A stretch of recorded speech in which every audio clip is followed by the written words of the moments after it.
November wind cut through Copper Ridge, Montana like 1,000 frozen knives. The year was 1883, and winter had arrived 3 weeks early, turning the Rocky Mountain Valley into a killing ground for the unprepared. Snow fell in sheets so thick a man could lose his neighbor's cabin from 20 paces. This was the kind of cold that didn't just freeze skin. It froze hope. Margaret Chen stood on the platform of the Union Pacific Depot, watching the last stagecoach of the day disappear into the white fury. The driver hadn't even looked back. 20 minutes earlier, he had counted her coins, seen the desperate tremor in her hands, and made his calculation. 43 cents wouldn't get her up the mountain road. 43 cents wouldn't even buy his pity. She was alone now, completely, terrifyingly alone. The wind screamed through the gaps in the depot's weathered boards, driving needles of ice into her face. She pressed her gloved hands against her cheeks, but the thin cotton offered no protection. Her traveling dress, sensible navy wool, that had seemed so practical in Boston, was already stiff with frost. The carpet bag at her feet contained everything she owned in this world. One change of clothes, her mother's silver hairbrush, a leather-bound ledger book filled with neat columns of numbers, and buried at the bottom, wrapped in oilcloth, the documents that would destroy Senator William Ashford if anyone cared to read them. No one here cared. No one here even knew she existed. Margaret had been standing on this platform for 40 minutes. She could no longer feel her toes. The sensation had left her feet sometime around the 30-minute mark, replaced by a dull ache that was now fading into numbness. She knew what that meant. She had read enough medical journals in her mother's sick room to understand the stages of freezing. Numbness came before tissue death. Tissue death came before amputation. Amputation came before the grave. She had not traveled 2,000 miles to die on a train platform in Montana. With hands that barely responded to her commands, she picked up her carpet bag and turned toward the town. Copper Ridge was hardly a town at all. It was a scar on the landscape, a collection of wooden structures clinging to existence against impossible odds. Through the driving snow, she could make out perhaps a dozen buildings. A general store with a sagging porch, a saloon with yellow lamplight bleeding through frosted windows, a livery stable where horses stood with their heads low and their eyes half closed against the storm. No hotel, no boarding house, no refuge. She started walking anyway. The alternative was to sit down on the platform and wait for the cold to finish its work. Margaret Chen had never been the kind of woman who sat down and waited for death. Her mother had raised her better than that. The main street was deserted. Smart people were inside, huddled around stoves and fires, waiting for the blizzard to pass. Only fools and the desperate walked through weather like this. Margaret was both. She made it perhaps 50 yards before her legs began to fail. The carpet bag felt like it weighed 100 pounds. Her lungs burned with each breath of frozen air. Ice crystals had formed on her eyelashes, blurring her vision. Through the white chaos, she saw a door, just a door, dark wood with iron hinges set into what looked like a small house at the edge of town. Light showed through the cracks around the frame. Light meant warmth. Light meant people. Light meant she might not die in the next hour. She stumbled toward it, her boots slipping on ice she couldn't see. Her gloved hand found the door frame. She leaned against it, gathering what remained of her strength, and knocked. The sound was pathetic, barely audible, over the wind's roar. She knocked again, harder, though it cost her the last of her reserves. Nothing. No answer. No footsteps. No salvation. Margaret's knees buckled. She caught herself against the doorframe, but her hands were too numb to grip properly. She was sliding down the carpet bag, tumbling from her grasp, when the door opened inward and she fell forward into warmth and light and the smell of wood smoke and leather. Strong hands caught her before she hit the floor. A voice deep and rough as grinding stone spoke close to her ear. "I've got you." Margaret's vision swam. She tried to focus on the face above her, but all she could make out were dark eyes beneath heavy brows and a mouth set in a grim line. The man who held her was tall, enormously tall. His hands, even through her coat, felt like iron bands around her arms. "Cabin is 2 miles up the mountain," he said, not to her, but to someone else in the room. "She'll be dead in 10 minutes if she stays out there." "Then bring her inside coal." This voice was female, older, with the no-nonsense tone of a woman used to giving orders. "Don't just stand there holding her like a sack of grain." The man called Cole made a sound that might have been agreement or irritation. Margaret couldn't tell which. The world was tilting, spinning as he lifted her. She felt herself being carried deeper into the building, heard a door close, felt blessed warmth beginning to penetrate her frozen limbs. It hurt. The return of sensation hurt worse than the cold itself. "Put her by the fire. Get those wet clothes off before she catches pneumonia. Ida, she's a stranger." "She's a woman freezing to death, Cole Garrison, and if you think I'm going to let propriety kill her in my house, you've forgotten who raised you." Margaret was lowered into a chair. The heat from the nearby stove was almost unbearable against her frozen skin. She tried to speak, to thank them, but her jaw wouldn't work properly. Her teeth chattered so violently she thought they might crack. Gentle hands began working at the buttons of her coat. The woman, Ida, was perhaps 40, with iron-gray hair pulled back in a severe bun, and eyes that had seen hard years but hadn't lost their kindness. She peeled the frozen coat away, making soft clicking sounds with her tongue. "Poor lamb, look at you. Cole, fetch a blanket from the chest." The man moved away. Margaret caught a better look at him now. He was perhaps 30, with dark hair worn longer than fashion dictated, and a face that might have been handsome if it hadn't been so hard. His jaw was covered in several days' worth of dark stubble. He wore a simple wool shirt, sleeves rolled to expose forearms corded with muscle, and leather work pants stained with soot. A blacksmith, she thought, or someone who worked with metal and fire. He returned with a heavy wool blanket and handed it to Ida without meeting Margaret's eyes. There was something in his posture, a deliberate distance, that spoke louder than words. This man did not want her here. Ida wrapped the blanket around Margaret's shoulders, tucking it in with practiced efficiency. "There now. Can you speak, child?" "Tell me your name." Margaret's jaw finally unlocked. Margaret Chen." "Chen," Ida repeated, her eyebrows rising slightly. "That's not a name you hear often in these parts." "My father was from Canton. My mother was Irish." The explanation came automatically, worn smooth by years of repetition. "I go by Maggie." "Well, Maggie Chen, I'm Ida Garrison, and this grumpy bear is my brother-in-law Cole. You're in what passes for Copper Ridge's finest establishment, which is to say, my parlor." She moved to a small stove in the corner and began preparing tea. "Now tell me, what in heaven's name are you doing wandering around in a blizzard with nothing but a carpet-bag and a prayer?" The question Margaret had been dreading. She had rehearsed the lie so many times on the train journey west that it should have come easily. Instead, the words stuck in her throat. Perhaps it was the cold. Perhaps it was exhaustion. Or perhaps it was the simple fact that Ida Garrison's kindness had stripped away her defenses. "I came to get married," she said quietly. The silence that followed was profound. Even the wind outside seemed to pause. Cole Garrison, who had been stoking the fire, went absolutely still. Ida's hand froze halfway to the tea kettle. "Married?" Ida said carefully. "To whom, if you don't mind my asking?" "I answered an advertisement. For a mail-order bride." Margaret reached into her dress pocket with trembling fingers and withdrew a folded piece of newsprint. It was damp and crumpled but still legible. The advertisement said to apply to C.G. Copper Ridge, Montana. It said a wife was needed. Someone hearty, someone who could work, no questions asked.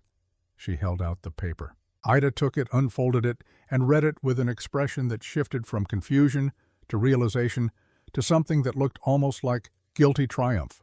She glanced at Cole, whose face had gone from merely hard to absolutely thunderous. "Ida," he said, his voice dropping to a dangerous register. "What did you do?" "What needed doing," Ida replied, lifting her chin. "You've been alone for 3 years, Cole. 3 years in that cabin on the mountain with nothing but horses and your grief for company. I thought if I just gave you a little push toward finding companionship again, you might." "You had no right." Each word was clipped sharp as hammer strikes. "No right to make that decision for me. No right to advertise for a wife like I'm some pathetic hermit who can't find his own woman." "Aren't you?" Ida shot back. "When's the last time you came down from that mountain for anything other than supplies? When's the last time you spoke to anyone besides me and Tom Briggs? You're not living, Cole. You're just existing, and Anna, would be heartbroken to see it. The name hung in the air like smoke. Anna. Margaret saw something flicker across Cole's face, pain so raw and immediate it made her look away. He turned his back on both of them, gripping the mantel above the fireplace so hard his knuckles went white. "Don't," he said quietly. "Don't bring her into this." Ida's expression softened. "Someone has to, because you won't. It's been 3 years, Cole. 3 years since you buried her and that baby, and you've spent every single day since punishing yourself for something that wasn't your fault." Margaret wanted to disappear. This was a private grief, a family wound she had no business witnessing. She started to rise from the chair, intending to excuse herself, to walk back out into the storm if necessary, but Ida's hand on her shoulder stopped her. "You stay put," the older woman said firmly. "You're not going anywhere until you're warm and fed. Cole's anger is his own problem to solve." Cole turned back, and Margaret saw that he had regained control of his expression. It was blank now, carefully neutral, revealing nothing. "Tomorrow morning I'll take you back to the depot. There's a train east at noon. I'll buy your ticket, wherever you need to go." "I can't go back." The words came out before Margaret could stop them. "I have nowhere to go back to." "Then pick somewhere else. Anywhere, just not here." The rejection shouldn't have hurt. She didn't know this man. She had no claim on him. But somehow, standing in this warm room with ice still melting in her hair, being told she wasn't wanted cut deeper than the Montana wind. "I have 43 cents to my name," Margaret said, and was proud that her voice didn't shake. "I spent everything I had getting here. I sold my mother's furniture, her books, everything except the hairbrush she gave me before she died. I came west because I thought someone wanted me here. I was wrong. But I can't go back, and I can't afford to go forward, so I'm asking you for work. Not marriage, not charity, just work. I can cook, I can clean. I can mend clothes and tend animals and keep accounts. Give me 2 weeks to prove myself, and if I'm not worth keeping, I'll find my own way." Cole studied her with those dark, unreadable eyes. "You can keep accounts." It was such an unexpected question that Margaret blinked. "Yes, my mother taught me. She worked as a bookkeeper before she married my father. I've been doing accounts since I was 12 years old." Something shifted in his expression. Not warmth exactly, but a crack in the wall. "Can you ride?" "I can learn." Can you shoot?" "No, but I can learn that too." He looked at Ida, who was watching the exchange with barely concealed satisfaction. 2 weeks, he said finally. "You work, you earn your keep. We see how it goes. But I'm not marrying you. I'm not marrying anyone. That part of my life is done. Are we clear?" "Perfectly clear," Margaret said. "Good." He moved toward the door, pulling a heavy coat from a peg on the wall. "I'm going to check on the horses. Ida will get you settled. We'll head up to the cabin when the storm breaks." He was gone before Margaret could thank him, the door closing behind him with a finality that suggested the conversation was over. She looked at Ida, who was smiling despite her brother-in-law's obvious anger. "Don't mind him," the older woman said, pressing a cup of hot tea into Margaret's hands. "He's got more bark than bite. And, despite what he says, that cabin of his desperately needs a woman's touch. The man's been living like a bear in a cave." Margaret wrapped her frozen fingers around the cup, letting the heat seep into her bones. "I didn't mean to cause trouble between you." "Oh, honey, that trouble's been brewing for 3 years. You just brought it to a head." Ida settled into the chair across from her. "Now drink that tea, and then you're going to tell me the real reason you came all the way to Montana. Because no woman travels 2,000 miles with 43 cents in her pocket just because of a newspaper advertisement.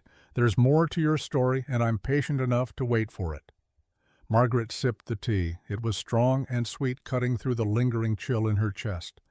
She had told so many lies in the past 3 months, lies to her landlady in Boston, lies to the ticket agent, lies to herself about what she was running from. But sitting in Ida Garrison's parlor, with the blizzard raging outside and nowhere left to run, the truth felt like the only option left. "I'm pregnant," she said quietly. Ida didn't gasp or recoil. She simply nodded, as if this confirmed something she'd already suspected. "How far along?" 3 months, nearly 4. "And the father?" "Doesn't want the baby, doesn't want me. He's a powerful man back east, a senator. He made it very clear that if I didn't get rid of the problem, he would get rid of me." Margaret set down the teacup before her shaking hands could spill it. "So I ran. I saw the advertisement, and I thought maybe out here far enough from Boston I could start over. I could be someone's wife, raise my child, and never have to go back. Does Cole know? No. And I'd prefer to keep it that way for as long as possible." Ida was quiet for a long moment, her eyes searching Margaret's face. "Secrets have a way of coming out, child, especially in small places like this, and when Cole finds out you've been lying to him, he won't take it well. That man's been lied to and hurt enough for one lifetime." "I know. But I need time. Time to prove I'm useful.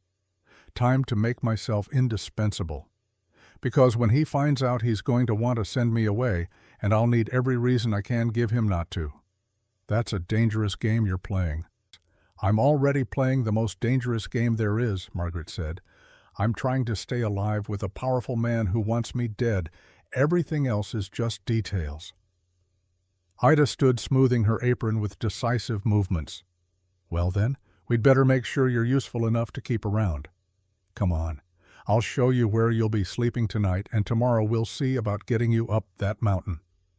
The storm broke just before dawn. Margaret woke in Ida's spare room to silence so profound it felt like the world had ended. She rose, wrapped in the quilt Ida had provided, and looked out the small window.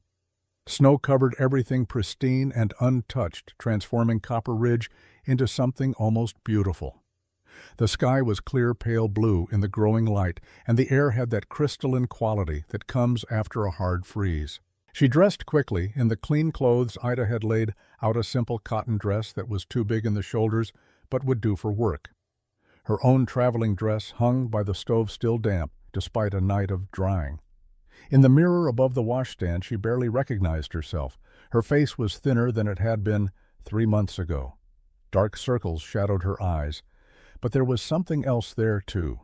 A hardness around her mouth, a determination in her gaze. She was not the woman who had left Boston. That woman would have crumbled under Senator Ashford's threats. That woman would have done what she was told. This woman, the one looking back from the mirror, was someone new. Someone who had traveled 2,000 miles with 43 cents and a secret growing in her belly. Someone who would do whatever it took to survive. Downstairs, she found Cole and Ida already awake. Cole stood by the door wearing the same heavy coat from the night before and a hat pulled low over his eyes. A rifle leaned against the wall beside him. He looked at Margaret with an expression she couldn't quite read. "Storm's past," he said. "Road up to the cabin will be rough, but the wagon can make it. You ready to go?" Margaret nodded. "I'm ready." "Good. We stop by Briggs' store first. Need to pick up supplies, and I want you to meet Tom. He's the closest thing to law we have around here, besides Sheriff Hayes, and you should know who to trust if there's trouble." If there's trouble, not when. The distinction gave Margaret a small measure of comfort. Cole Garrison might not want her there, but he was already thinking about her safety. That was something. They stepped out into the frozen morning. The cold hit like a physical blow, but it was nothing compared to the blizzard. This was clean, cold, sharp, and clear, the kind that woke you up instead of killing you. Cole's wagon stood ready hitched to 2 massive draft horses who steamed in the morning air. He helped Margaret up to the bench seat with a hand under her elbow, his touch brief and impersonal, then climbed up beside her. The ride through town was silent except for the creak of wagon wheels and the soft huffing of the horses. Margaret studied Copper Ridge in daylight. It was even smaller than she'd thought. Perhaps 30 buildings total, most of them showing signs of hard use and harder winters. But there were people out already shoveling snow, tending to animals, going about the business of survival. A few of them looked up as the wagon passed their eyes, tracking Margaret with open curiosity. Briggs' General Store sat at the far end of the main street, a 2-story building with a covered porch and large windows displaying goods. A hand-painted sign above the door proclaimed, "Briggs & Son established 1879 dry goods hardware provisions." Cole pulled the wagon to a stop and helped Margaret down. "Tom's a good man," Cole said as they climbed the steps to the porch. "Talks too much, charges too much for coffee, but he's honest, and he keeps his word.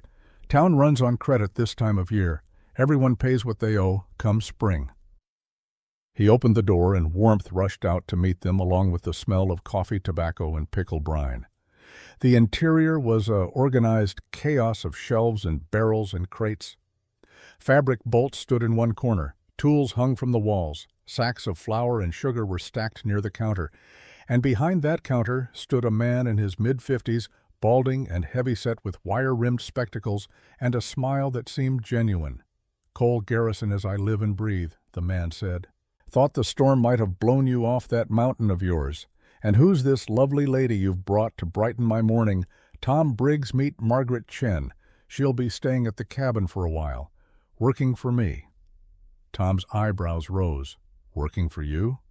"Doing what, if you don't mind my asking?" "Whatever needs doing," Cole said shortly. "I need the usual supplies: flour, coffee, salt, sugar, oats for the horses, and whatever Miss Chen thinks she'll need for cooking and such." Margaret stepped forward. "Mr. Briggs, do you keep account books for the store?" "I do," Tom said slowly. "Why do you ask?" "I notice you have several ledgers on that shelf behind you. Different colors for different purposes, I'd wager. One for inventory, one for credit accounts, one for receipts. Am I right?" Tom's smile widened. "You've got a sharp eye, Miss Chen. That's exactly right. And when was the last time you reconciled them? Checked to make sure your inventory matches your receipts, made sure everyone's credit is properly recorded?" The smile faded slightly. "Well, now I'm a bit behind on that, truth be told. Winter's busy, and I'm not as quick with numbers as I used to be." Margaret looked at Cole. "You said everyone in town runs on credit, that they pay in the spring. How do you know what you're owed if the books aren't balanced?" Cole's expression had shifted to something like interest. "Tom?" The older man cleared his throat. "I keep good records, Cole. Everyone knows what they owe." "But the books aren't reconciled," Margaret pressed gently, "which means you don't know for certain if what people remember matches what they actually took. Honest mistakes happen. People forget things. A sack of flour here, a pound of nails there. Over 6 months, those mistakes add up." Tom looked uncomfortable now. "I suppose that's true." "May I see the ledgers?" Tom hesitated, then pulled down 3 leather-bound books and spread them on the counter. Margaret opened the first one, scanned the neat but cramped handwriting, and began cross-referencing it with the second book. Her fingers moved quickly, flipping pages, running down columns, making mental calculations. Cole and Tom watched in silence. After 5 minutes, Margaret looked up. "Mr. Briggs, according to your inventory ledger, you ordered 300 pounds of coffee beans in September. According to your receipts, you've sold or credited out 220 pounds. That should leave 80 pounds in stock. How much do you actually have?" Tom moved to the storage room at the back of the store and returned a few minutes later, looking pale.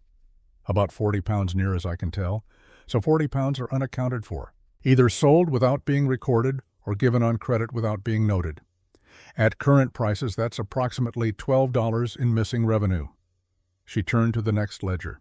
"Your credit accounts show various customers owing various amounts, but there's no master total. No way to know at a glance how much total debt the town carries. If I had an hour and a pencil, I could tell you exactly who owes what, how much total credit you've extended, and which accounts are likely to be paid versus which ones might default." Cole was staring at her now with something approaching amazement. "You can do all that? I can do all that, and more. I can set up a system so Mr. Briggs can reconcile his books monthly instead of letting them pile up. I can identify which products move quickly and which sit gathering dust. I can help predict seasonal demand so he doesn't overorder on items that won't sell." She closed the ledgers carefully. "My mother was a bookkeeper before she married. She taught me that numbers don't lie, but people do. If you want to know the truth about a business, about a town, about anything really, you follow the numbers." Tom Briggs was looking at her like she'd just performed magic. "Miss Chen, if you could spare even a few hours to help me sort out this mess, I'd be mighty grateful. I could pay you, of course." "That won't be necessary," Cole said before Margaret could respond. "She works for me now, but I reckon we can spare a few hours here and there long as the cabin work gets done first." He paused, then added, "How much do I owe you, Tom, total, across all the months I've been running credit?" Tom flipped through the ledgers, his finger tracing down lines of entries. "Says here you're good for it. About $115, give or take." "Give or take," Margaret repeated. Which means you're not certain. Tom flushed. The records are good, Miss Chen. I'm sure they are. But without reconciliation, give or take, could mean the difference between $100 and $150. Over multiple accounts over an entire town, those differences add up to real money. She looked at Cole. May I make a suggestion? He nodded slowly. Let me spend one day, just one day, going through Mr. Briggs' books properly. I'll give you an exact accounting of what you owe, what the town owes, and what the store's actual financial position is. I'll do it for free. Consider it my way of proving I'm worth keeping around. One day, Cole agreed. But not today. Today we get you settled at the cabin, and tomorrow you can come back down and perform your accounting miracles. They gathered supplies and loaded them into the wagon. Tom Briggs helped, chattering the whole time about how wonderful it would be to have proper books, how he'd been meaning to hire someone for years, but never got around to it, how Miss Chen was a godsend. Cole listened with the patience of a man long accustomed to Tom's enthusiasm, but Margaret noticed he was watching her, assessing her, recalculating whatever assumptions he'd made when she'd stumbled into Ida's parlor the night before. The road up the mountain was barely a road at all. It was more like a suggestion carved into the slope winding between pine trees heavy with snow. The wagon lurched and slid, the horses straining against the weight. Margaret gripped the seat, trying not to imagine what would happen if they tipped over the edge. Cole handled the reins with calm expertise, guiding the team around obstacles she couldn't even see. This is what you do in winter, she asked. Drive up and down this road whenever you need supplies. Not whenever. Once a month, if I can help it. Stock up, hunker down, wait for spring. He glanced at her. It's isolated up there. No neighbors for miles, just me, the horses, and now Ida, when she gets lonely for company. If you're expecting social calls and town dances, you're going to be disappointed. I'm not expecting anything, Margaret said honestly, except work and a place to sleep that's not a train platform. He almost smiled. It was a brief thing, gone as quickly as it appeared, but it softened his face in a way that made Margaret understand why Ida was worried about him. This was a man who had forgotten how to be happy, who had locked himself away with his grief and thrown away the key. The cabin appeared through the trees like something from a storybook. It was larger than Margaret had expected, built from dark logs chinked with pale mortar, with a stone chimney pumping smoke into the clear morning air. A covered porch ran along the front, and several outbuildings stood nearby. A barn, a forge with a chimney of its own, what looked like a smokehouse, and a small structure that was probably a root cellar. Cole stopped the wagon near the porch. "Welcome to Garrison Ridge," he said. "It's not much, but it's home." He was wrong. It was magnificent. Not because it was beautiful, though. There was a stark beauty to the way it sat against the mountain slope, with pine forest rising behind it, and the valley spreading out below. It was magnificent because it represented safety, solitude, distance from everything Margaret was running from. Cole helped her down from the wagon and led her inside. The main room was larger than Ida's entire house, with a massive fireplace dominating one wall and windows that let in the mountain light. Furniture was sparse but well made. A table with 4 chairs, a rocking chair near the fire. Shelves lined with books, more books than Margaret would have expected from a blacksmith. The kitchen area occupied one corner with a cast-iron stove and a sink fed by a hand pump. But everywhere she looked, she saw neglect. Dust coated the mantelpiece. The floor needed sweeping. Unwashed dishes sat in the sink. Clothes were piled on a chair. It was the home of a man who had stopped caring whether he lived in civilization or chaos. "There's 2 bedrooms," Cole said, pointing to doors on opposite sides of the room. "You take the one on the left. It was meant to be a nursery, but Anna never got the chance to use it." His voice was flat, carefully emotionless. "I sleep in the one on the right. There's a lock on your door if you want to use it. I don't go where I'm not wanted." "I trust you," Margaret said, surprising herself with the truth of it. He looked at her sharply. "You shouldn't. You don't know me. I know you saved my life last night. I know you're giving me a chance when you have every reason not to. That's enough for now." Cole turned away, busying himself with unloading supplies from the wagon. "Get yourself settled. There's water in the pump wood for the stove. I'll be in the forge if you need anything. Dinner's at 6. Whatever you can make from what's in the pantry is fine." He left before she could thank him, disappearing into the forge and closing the door behind him. Margaret stood alone in the cabin listening to the silence of the mountain. No traffic, no voices, no city sounds. Just the whisper of wind through pines and the distant call of a bird she couldn't name. She set down her carpet bag and walked slowly through the main room taking inventory. The pantry held basic staples: flour, cornmeal, dried beans, salt, pork, coffee, sugar, enough to make simple meals but nothing fancy. The dishes in the sink were crusted with old food. The stove needed scrubbing. The floors needed attention. The windows could use washing, though that would have to wait for warmer weather. This was a house that had given up, that had decided comfort and cleanliness didn't matter anymore. It broke Margaret's heart a little seeing the evidence of Cole Garrison's grief written in dust and disorder. She rolled up her sleeves and went to work. By the time Cole emerged from the forge 6 hours later, the transformation was remarkable. The dishes were washed and put away. The floors were swept and mopped. The dust was gone. Fresh bread cooled on the counter, filling the cabin with the smell of yeast and warmth. A pot of bean soup simmered on the stove, thick and savory. Margaret had even managed to organize the chaos of clothes and papers that had accumulated in corners. Cole stood in the doorway, snow dusting his shoulders, and stared. "You didn't have to do all this," he said finally. "I told you I could work. I meant it." Margaret wiped her hands on the apron she'd found in a drawer. "Dinner's almost ready. I didn't know what you liked, so I made what I could from what was available." He moved to the table, still looking around the room as if seeing it for the first time. When he sat down, Margaret ladled soup into a bowl and set it in front of him, along with a thick slice of bread. She served herself a smaller portion and took the seat across from him. They ate in silence. Margaret watched Cole's face, trying to gauge his reaction. He ate steadily, methodically, cleaning his bowl and accepting a second helping without comment. It wasn't until he'd finished the second bowl that he finally spoke. "When did you learn to cook? My mother taught me. She said a woman who could keep accounts and cook a decent meal would never starve no matter what happened to her husband." Margaret paused. "She was right about the accounts. The cooking I've been practicing. It's good. Better than anything I've made in the past 3 years. He pushed back from the table. "I have a proposition for you." Margaret's stomach tightened. "What kind of proposition?" "You've proven you can cook and clean. Tomorrow you prove you can handle the books like you said. If you do that, if you can actually make sense of Tom's mess of a ledger system, then we'll talk about making this permanent. Not marriage," he added quickly, "but employment, paid employment. You work here, keep the cabin help with the books when needed, and I pay you a fair wage. Say $5 a week plus room and board." $5 a week. It wasn't a fortune, but it was more than Margaret had expected. More than she could make in Boston doing piecework sewing, and it came with shelter, food, and most importantly, distance from Senator Ashford.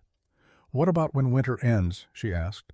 "When spring comes and everyone settles their accounts, will you still need me then?" Cole looked at her steadily. "By spring you'll be showing. That baby you're carrying will be visible to anyone with eyes." The blood drained from Margaret's face. "How did you know?" "I didn't for certain. Not until just now when you confirmed it." He leaned back in his chair, his expression unreadable. "You were sick this morning. Ida told me. Women don't get sick like that from cold alone, and you keep touching your stomach when you think no one's watching, like you're making sure it's still there." Margaret felt tears burning behind her eyes, but she refused to let them fall. "Are you going to send me away?" "I should. A pregnant woman alone in the wilderness is a disaster waiting to happen." He was quiet for a long moment. "But Anna died because she was alone, because I was out tracking outlaws for the cavalry, and she went into labor with only Ida to help, and there were complications, and by the time I got back, it was too late. Both of them were gone." His voice cracked slightly. "I couldn't save her, but maybe I can keep someone else from dying alone." "I'm not your responsibility," Margaret said softly. "No, you're not. But you're here, and you're in trouble, and I'm the kind of fool who can't walk away from that." He stood moving to the window to look out at the darkening mountain. "The father, is he looking for you?" "Yes, he's a powerful man, a senator from Massachusetts named William Ashford. He wants to make sure I don't become an embarrassment." "Meaning he wants to make sure you disappear?" "Yes." Cole nodded slowly.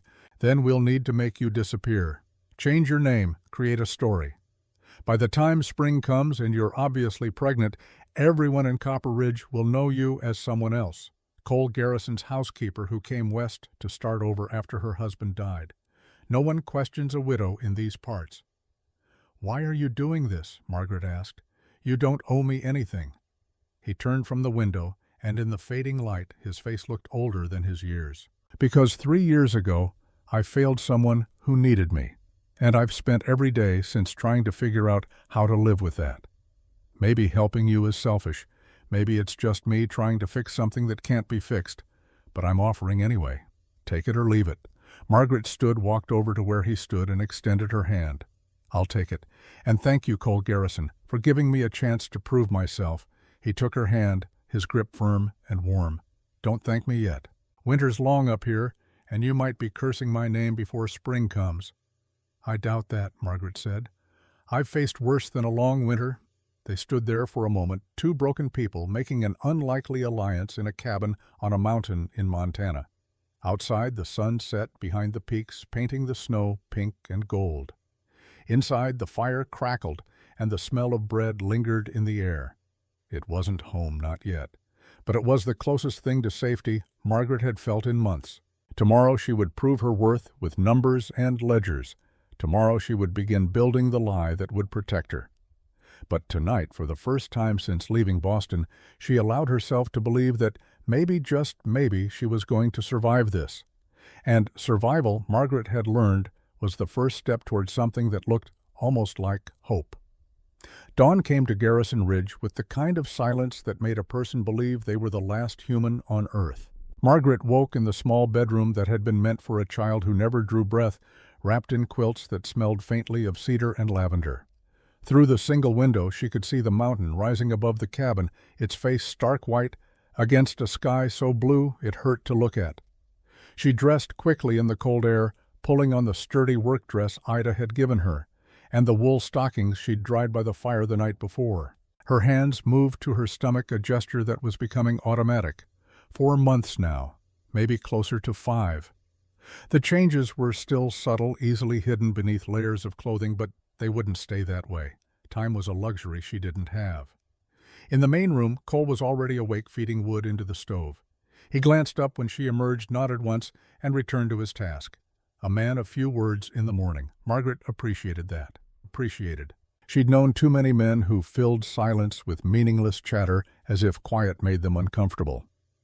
"Coffee's ready," he said, straightening. "Thought you might want some before we head down to town. You're coming with me." "Part way. I need to shoe Mrs. Henderson's mare. Tom arranged it yesterday. I'll work at the livery while you work on his books. We'll head back up together before dark." Margaret poured herself coffee from the pot on the stove. It was strong enough to stand a spoon in black as midnight, and exactly what she needed. "How long will the shoeing take?" 2, maybe 3 hours. Horse has a crack in her left front hoof that needs attention." "Why?" "Just trying to calculate how much time I'll have with the ledgers. If I'm going to give you an accurate accounting of what's owed, I'll need at least 4 hours, maybe 5. Cole pulled on his heavy coat. "Take whatever time you need. Tom won't complain, and even if he does, I don't care. A man who can't keep his own books straight deserves to wait." They ate a quick breakfast of yesterday's bread and butter, then loaded into the wagon. The morning air was crisp enough to freeze breath into clouds. The horses stamped and snorted, their bodies steaming in the cold. Cole handled them with the easy confidence of someone who'd been working with horses since he could walk. The ride down the mountain was quieter than yesterday's journey up. Margaret watched the forest pass pine trees heavy with snow, occasional clearings where deer looked up with liquid eyes before bounding away. The valley spread below them, Copper Ridge a small collection of buildings sending smoke signals into the clear air. "You grew up here?" Margaret asked, breaking the silence. "No. Came west after the war. Spent time in Wyoming, Colorado, drifted until I found this place. Ida's husband, my brother James, he bought the land, built the cabin, planned to make it a horse ranch." Cole's jaw tightened. "He died before he could finish. Fell from the roof, broke his neck. Ida was pregnant at the time. Lost the baby a week after we buried James." "I'm sorry. Everyone is sorry. Doesn't change anything." He guided the wagon around a fallen branch. She stayed on anyway, moved into town, runs a boarding house of sorts, but she still owns half the land. Says someday she'll build a proper house up there, but I don't think she can bear to. Too many ghosts. Margaret understood ghosts. She was running from her own. The cabin, you built the rest of it after James died. Most of it, the forge, the barn, the additions to the main house, needed something to do with my hands, and building seemed better than drinking. He glanced at her. Anna helped. She was good with a hammer for someone who'd never done manual labor before. Eastern girl like you. Came west with her father, a preacher. He died of pneumonia the first winter. She had nowhere to go, so I married her. Did you love her? The question was too personal, too direct. Margaret regretted it immediately. But Cole didn't seem offended. He just thought about it for a long moment, his eyes on the road. I learned to, he said finally. Doesn't that count for something? She was kind, and she worked hard, and she never complained about the isolation. When she died, I realized I'd been happy without knowing it. That's the worst kind of loss. The kind you don't appreciate until it's gone.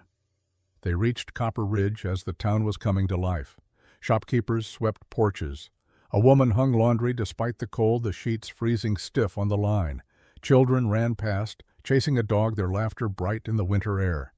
People looked up as Cole's wagon passed, and Margaret saw the curiosity in their faces, the new woman, the stranger. By tomorrow, everyone in town would know her name and be speculating about her presence. Cole pulled the wagon up outside Briggs' General Store. Tom was already waiting on the porch, bundled in a coat that had seen better decades and a hat with ear flaps that made him look like a friendly bear. "Miss Chin," he called out, "I've been up since 5 getting everything ready for you, cleared off my desk, found all the ledgers, even made a fresh pot of coffee." Margaret climbed down from the wagon, Cole's hand steadying her elbow. "That's very kind of you, Mr. Briggs. I'll try not to make too much of a mess." "Make all the mess you want, long as you can tell me where my money's gone." Tom's jovial tone couldn't quite hide the worry underneath. A man who didn't know his own finances was a man living on borrowed time. Cole tipped his hat. "I'll be at the livery if you need me. Don't let Tom talk your ear off about the price of coffee beans." "I heard that Cole Garrison," Tom called after him, but he was grinning. He turned to Margaret. "Come on in. I've got everything set up in the back office." The office was a small room behind the main store, barely large enough for a desk, 2 chairs, and a filing cabinet that leaned slightly to the left. Papers covered every surface. Ledgers were stacked in precarious towers, and a calendar from 1881 still hung on the wall, 2 years out of date. It was exactly the kind of organized chaos Margaret had expected. She set down her bag and removed her coat. "Mr. Briggs, before I start, I need to ask you some questions. How long have you owned this store?" 4 years come spring. Bought it from old Samuel Cooper when he decided Montana winters were too much for his bones. "And in those 4 years, have you ever done a complete inventory, counted every item on every shelf, and compared it to what your books say you should have?" Tom's face reddened slightly. "Well, now that's a mighty big job for one man." "That's a no, then. What about your credit accounts? Do you have a policy for how much credit you'll extend, a limit per customer or per month?" "I use my judgment. If a man's good for it, I'll carry him through the winter. Everyone pays come spring when they sell cattle or get work." "And if they don't pay," Tom shifted his weight. "Hasn't happened yet." "But it will," Margaret said gently. "Eventually someone won't be able to pay.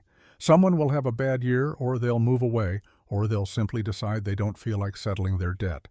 What's your plan for that?" "I suppose I'd have to eat the loss." Margaret pulled out the first ledger and opened it to a random page. The handwriting was neat but inconsistent. Some entries were detailed, listing item quantity price.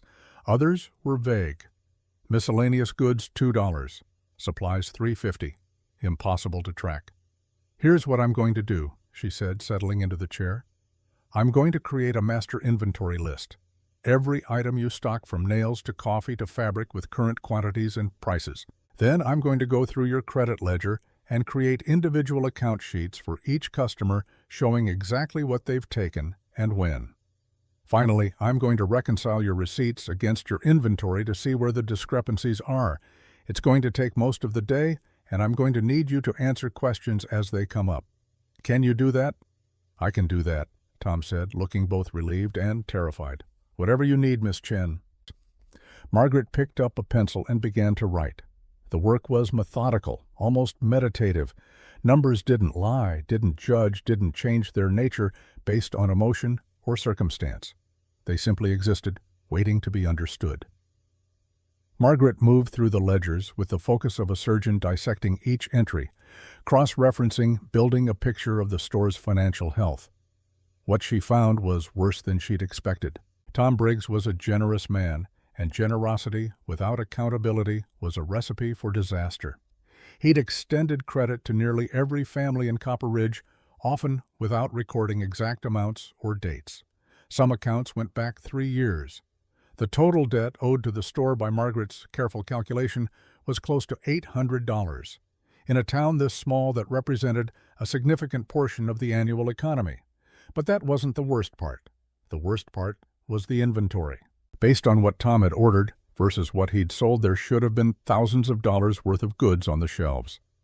A quick physical count revealed the reality was far less. Items were missing, either given away without recording stolen or simply lost in the chaos of poor bookkeeping. By noon, Margaret had filled 6 pages with neat columns of figures. Her hand ached from writing. Her eyes burned from squinting at Tom's cramped handwriting. But she had the bones of the truth. Tom brought her lunch, a sandwich and more coffee. He hovered in the doorway, clearly wanting to ask how it was going, but afraid of the answer. "Sit down, Mr. Briggs," Margaret said, setting down her pencil. "We need to talk." He sat, his face pale beneath his weathered skin. Margaret slid the first page across the desk. "This is a list of your top 10 credit accounts. These 10 customers owe you a combined total of $340. The largest single debt is held by a Mr. Walter Henderson. He owes you $127 accumulated over the past 2 years. Do you remember extending that much credit?" Tom's eyes widened as he scanned the list. 127. "That can't be right. Walt's a good man. He wouldn't take advantage. I'm sure he's not trying to. But look at the entries. Small amounts spread over months. $1 here for nails, $3 there for flour. It adds up, Mr. Briggs. And unless you've been tracking it carefully, which your books suggest you haven't, people genuinely don't know how much they owe. They think it's less than it is because they're not keeping count any better than you are." Tom's hands shook slightly as he set down the paper. "What do I do?" "First, you need to inform each customer of their actual debt. Give them the accounting in writing. Most will be shocked, but honest people will work to make it right. Second, you need to set limits going forward. No more than $50 credit per customer. Above that, they pay cash or they don't get goods. Third, you need to do inventory monthly. Every month you count what you have and compare it to what you should have. Catch the discrepancies early. And if they can't pay what they owe," Margaret had been thinking about this, "what if they could pay in kind labor goods services? This is a small town. Everyone has skills. The blacksmith could make tools for the store. The seamstress could mend clothes you could sell. The ranchers could provide meat. You create a barter system with assigned values, and people work off their debt." Tom's expression shifted from despair to something like hope. That could work. That could actually work. It will work if everyone commits to it. But you need to be firm, Mr. Briggs. Kindness without boundaries isn't kindness. It's enabling people to bury themselves in debt they can never escape. They spent the next hour going over the details. Margaret showed him how to set up a simple tracking system, how to create monthly reports, how to identify which products were profitable and which were sitting dead on the shelves.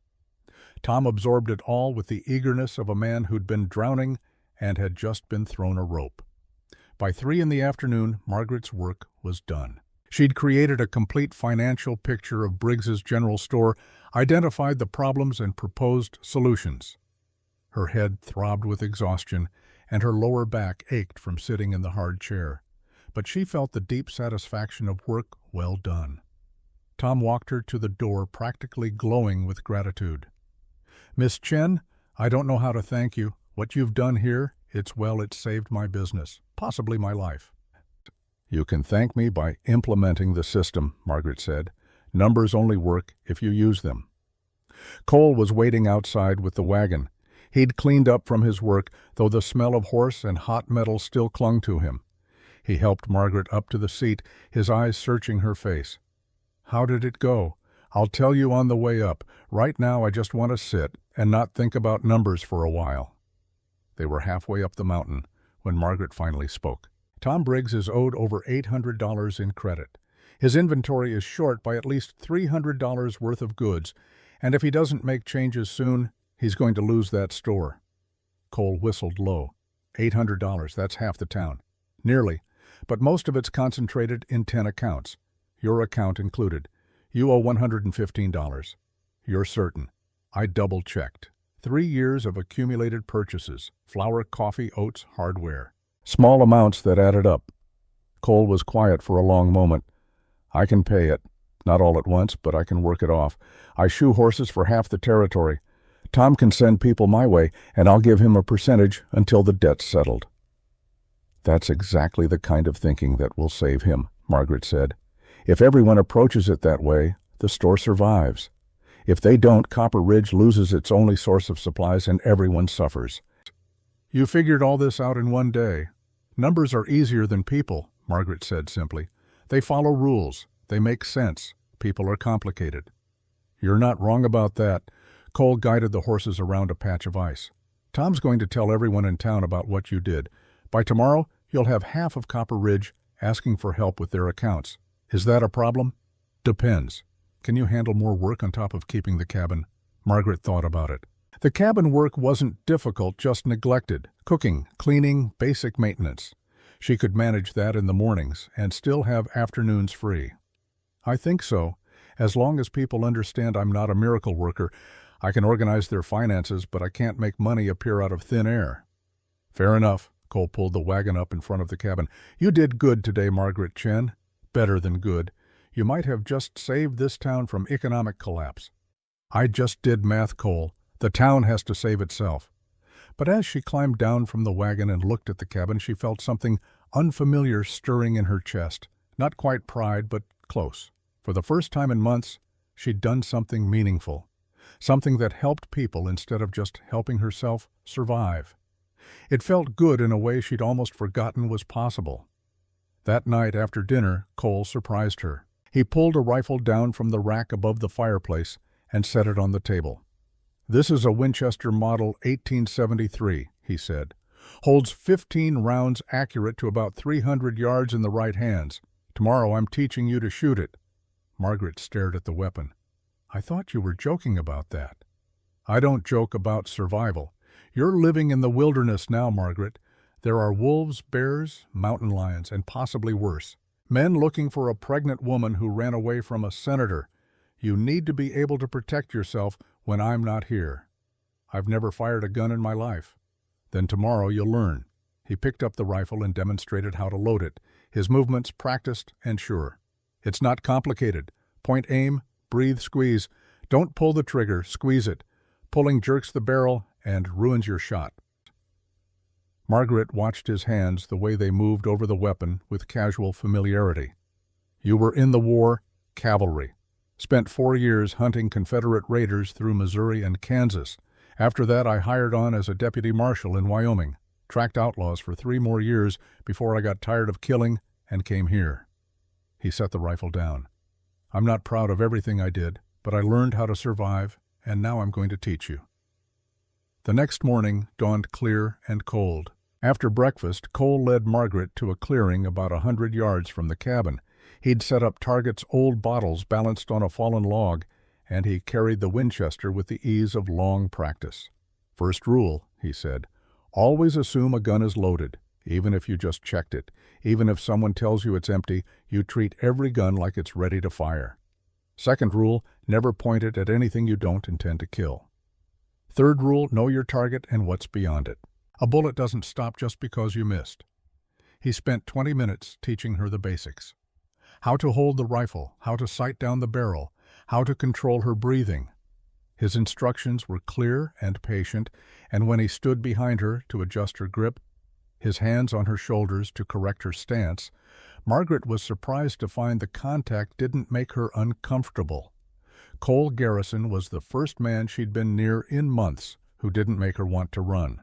"Now," he said, stepping back, "see that bottle on the left, the clear one? That's your target. Take your time. Line up the sights. When you're ready, squeeze." Margaret did as instructed. She focused on the bottle, controlled her breathing, and squeezed the trigger. The rifle kicked harder than she'd expected, slamming into her shoulder. The shot went wide, missing the bottle by at least 2 feet. The sound echoed across the valley, sharp and final. "Again," Cole said. "You flinched. Don't anticipate the recoil. Let it surprise you." She fired again, and again. By the 10th shot, her shoulder ached, and her ears rang despite the cloth Cole had given her to stuff in them.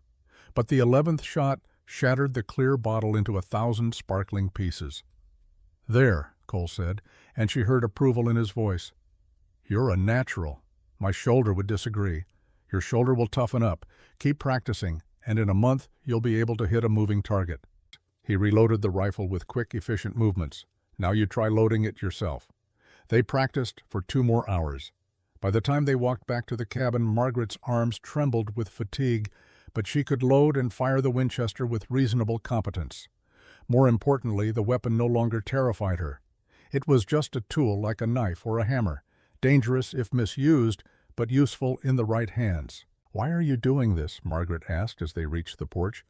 "Really, it's not just about wolves and bears, is it?" Cole leaned the rifle against the wall. "No, it's about men with guns who might come looking for you. Senator Ashford's men. If they find you and I'm not here, I need to know you can defend yourself." "You think they'll come this far? I think powerful men don't like loose ends, and a pregnant woman who knows their secrets is a very dangerous loose end." He met her eyes. "I also think you're stronger than you know, but strength without skill is just potential. I'm giving you the skill. What you do with it is up to you." The weeks that followed settled into a rhythm. Mornings, Margaret managed the cabin. She cooked, cleaned, organized, transformed the neglected space into something that felt like a home. She mended Cole's clothes, discovering holes in shirts that had gone unpatched for months. She inventoried the pantry and made lists of supplies they'd need. She even tackled the forge, sweeping out the accumulated ash and organizing tools that had been left wherever they'd last been used. Cole watched these transformations with a mixture of bemusement and something that might have been gratitude. He didn't say much, but Margaret noticed small changes. He started washing his dishes instead of leaving them in the sink. He hung his coat on the peg instead of dropping it on a chair. He even shaved more regularly, though he kept the beard, just trimmed it, so he looked less like a mountain man and more like a gentleman who happened to live on a mountain. Afternoons, when the cabin work was done, Margaret practiced shooting. She worked through a box of ammunition Cole had given her, improving steadily until she could hit 5 bottles out of 6 at 50 yards. She also helped with the horses. Cole had 4 of them massive draft animals he used for farm work and 2 smaller riding horses. He taught her to groom them, to check their hooves for stones, to read their moods by the set of their ears. And twice a week they went down to town so Margaret could work on accounts. Word had spread quickly. Tom Briggs couldn't keep a secret to save his life, and within days everyone in Copper Ridge knew about the bookkeeper who'd sorted out his financial mess. People started approaching Margaret, hat in hand, asking if she might spare a few hours to look at their records. The seamstress, who thought she was making a profit but couldn't figure out why she never had money. The rancher, who suspected his hired man of skimming but couldn't prove it. The carpenter, who wanted to expand his business but didn't know if he could afford it. Margaret helped them all. She charged modest fees, usually payable in goods or services rather than cash. The seamstress mended her dresses. The rancher provided fresh meat. The carpenter built her a proper desk for Tom's back office. Slowly, carefully, Margaret was building a reputation and a network of people who owed her favors. It was during one of these town visits, 6 weeks after her arrival, that she met Sheriff Hayes. He found her in Tom's office, bent over a ledger belonging to the town's only hotel. He was a lean man in his early 50s with silver hair and eyes that missed nothing. He wore a badge on his chest and a gun on his hip with the comfort of long familiarity. "Miss Chen," he said, removing his hat. "I'm Sheriff Daniel Hayes. Mind if I have a word?" Margaret set down her pencil, her heart suddenly racing. This was it. Ashford had found her. The sheriff was here to arrest her, to drag her back to Boston. She forced her voice to remain steady. Of course, Sheriff. What can I do for you? I hear you're quite the wizard with numbers, helping folks get their finances in order. I do what I can. Well, I've got a problem you might be able to help with. Town's finances are a mess. We've got a budget from the territorial government, but I'll be damned if I can make sense of where the money's supposed to go. Previous sheriff kept the books, but he wasn't much for organization. Left me with boxes of receipts and no clear picture of what we can actually afford. Margaret felt the tension drain from her shoulders. Not about Ashford, just about money. I'd be happy to take a look, Sheriff. Though I should warn you, if the previous sheriff's record-keeping was poor, it might take some time to sort out. Time we've got, money we don't. But that's the point of getting you involved, isn't it? To figure out where we stand. He pulled out a chair and sat down across from her. I also wanted to ask you about something else. Cole Garrison. Margaret's guard went back up. What about him? You're living up at his cabin, working for him. I just want to make sure everything's all right there. Cole's a good man, but he's been through hell, and sometimes men who've been through hell come out changed. He's been nothing but respectful, Sheriff. He gave me work when I had nothing, and he's treated me fairly. That's good to hear. Hayes studied her face. You should know people are talking. A young woman living alone with a widower, it raises eyebrows in a town this small. I'm not judging, understand. I'm just telling you how it is. What people think is their business, Sheriff. What I do is mine. He smiled slightly. Fair enough. But if you ever need help, if anything up at that cabin makes you uncomfortable, you come find me. That's what I'm here for. I appreciate that. Hayes stood settling his hat back on his head. I'll bring those financial records by tomorrow. And Miss Chen, I'm glad you're here. Town needs someone with your skills. Just wish the circumstances of your arrival had been less dramatic. After he left, Margaret sat very still, processing the conversation. People were talking.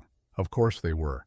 In a town this small, a stranger was always going to be the subject of speculation. But talk was dangerous. Talk led to questions. Questions led to investigations. And investigations could lead Senator Ashford straight to her door. She needed to be more careful, more deliberate about crafting her story, more strategic about managing her reputation. That evening, as she and Cole ate dinner, she brought it up. Sheriff Hayes came to see me today.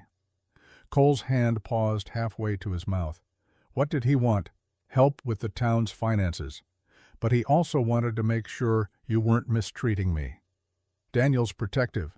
Comes from 20 years of wearing a badge. Cole set down his fork. Did he ask about your past? No, but he mentioned that people are talking about me living here with you. People always talk. It's what small-town people do when they don't have enough real problems to occupy them. Talk can be dangerous, Cole. If enough people start asking questions, word could get back east, to Boston, to Senator Ashford. Cole was quiet for a moment. Then we give them something to talk about that isn't the truth. We create a story that's boring enough to be believable. What kind of story? You're a widow. Your husband died, left you with nothing, and you came west looking for work. You heard about Copper Ridge through a church organization that helps women in distress. You're here temporarily earning money, planning to move on to San Francisco come spring, where you have a cousin who runs a boarding house. He met her eyes. It's simple. It's sad enough that people won't pry too much, and it explains why you're alone. And the baby. When I start to show, we'll cross that bridge when we come to it. For now, we focus on making you indispensable to this town. The more people depend on you, the more they'll protect you if questions come from outsiders. It was a good strategy. Margaret had to admit that, but it meant maintaining a lie day after day to people who were beginning to feel like friends. The thought sat heavy in her chest. I hate lying to them, she said quietly. I know, but sometimes lying is survival. You taught me that numbers don't lie. Well, people do, all the time. The question is whether you're lying to hurt people or to protect yourself. There's a difference. Margaret thought about that as she cleaned up from dinner. Cole disappeared into his bedroom, and she heard him moving around the creak of the bed as he sat down the rustle of paper. After a moment, curiosity got the better of her. She knocked on the doorframe. Come in, he called. His room was sparse. A bed, a dresser, a chair, but the walls were covered with sketches. Detailed drawings of horses, landscapes, buildings. They were good. Better than good. They showed a talent Margaret hadn't expected from a blacksmith. "You draw," she said. "Anna's influence." She said I needed a hobby that didn't involve hitting things with hammers. He was holding a sketch pad, a half-finished drawing of the cabin visible on the page. "Helps me think. They're beautiful. They're adequate." He set the pad aside. "Was there something you needed?" Margaret almost left, almost backed out of the room and let the moment pass. But something made her stay. Maybe it was the weeks of careful distance they'd maintained. Maybe it was the loneliness that sometimes threatened to swallow her whole. Or maybe it was just the simple human need to connect with another person who understood what it meant to carry unbearable weight. "I wanted to say thank you," she said, "for everything. The work, the shooting lessons, the protection. I know I'm a burden you didn't ask for." "You're not a burden." Cole stood crossing to where she stood in the doorway. "You've made this place livable again. You've helped people in town. You're earning your keep 10 times over." "That's not what I mean. I mean, thank you for not judging me, for not treating me like I'm ruined because I made mistakes. We've all made mistakes, Margaret. Some of us just hide them better than others." He was close now, close enough that she could see the flecks of gold in his dark eyes, could smell the wood smoke that clung to his shirt. "You're not ruined. You're surviving. There's honor in that." They stood there for a long moment, the air between them charged with something Margaret couldn't quite name. Then Cole stepped back, breaking the spell. "Get some sleep," he said gently. "Tomorrow we've got work to do." Margaret nodded and retreated to her own room. But sleep was a long time coming. She lay in the darkness, listening to the wind in the pines, and wondered when exactly Cole Garrison had stopped being the gruff stranger who'd saved her from a blizzard and started being someone whose good opinion mattered more than it should. The answer she suspected was that the change had been gradual, like ice melting, like winter giving way to spring, slow enough that you didn't notice until one day you looked around and realized everything had transformed. Outside, an owl called in the darkness. Inside, Margaret pressed her hand to her stomach and felt the first flutter of movement. The baby, growing, becoming real. In 4 more months, maybe 5, there would be no hiding it. Her body would announce her secret to the world. But tonight, in this moment, she was safe. She was warm. She was learning to shoot and to ride and to survive in this wild place. And if Cole Garrison's opinion mattered more than it should, well, that was a problem she'd deal with when the time came.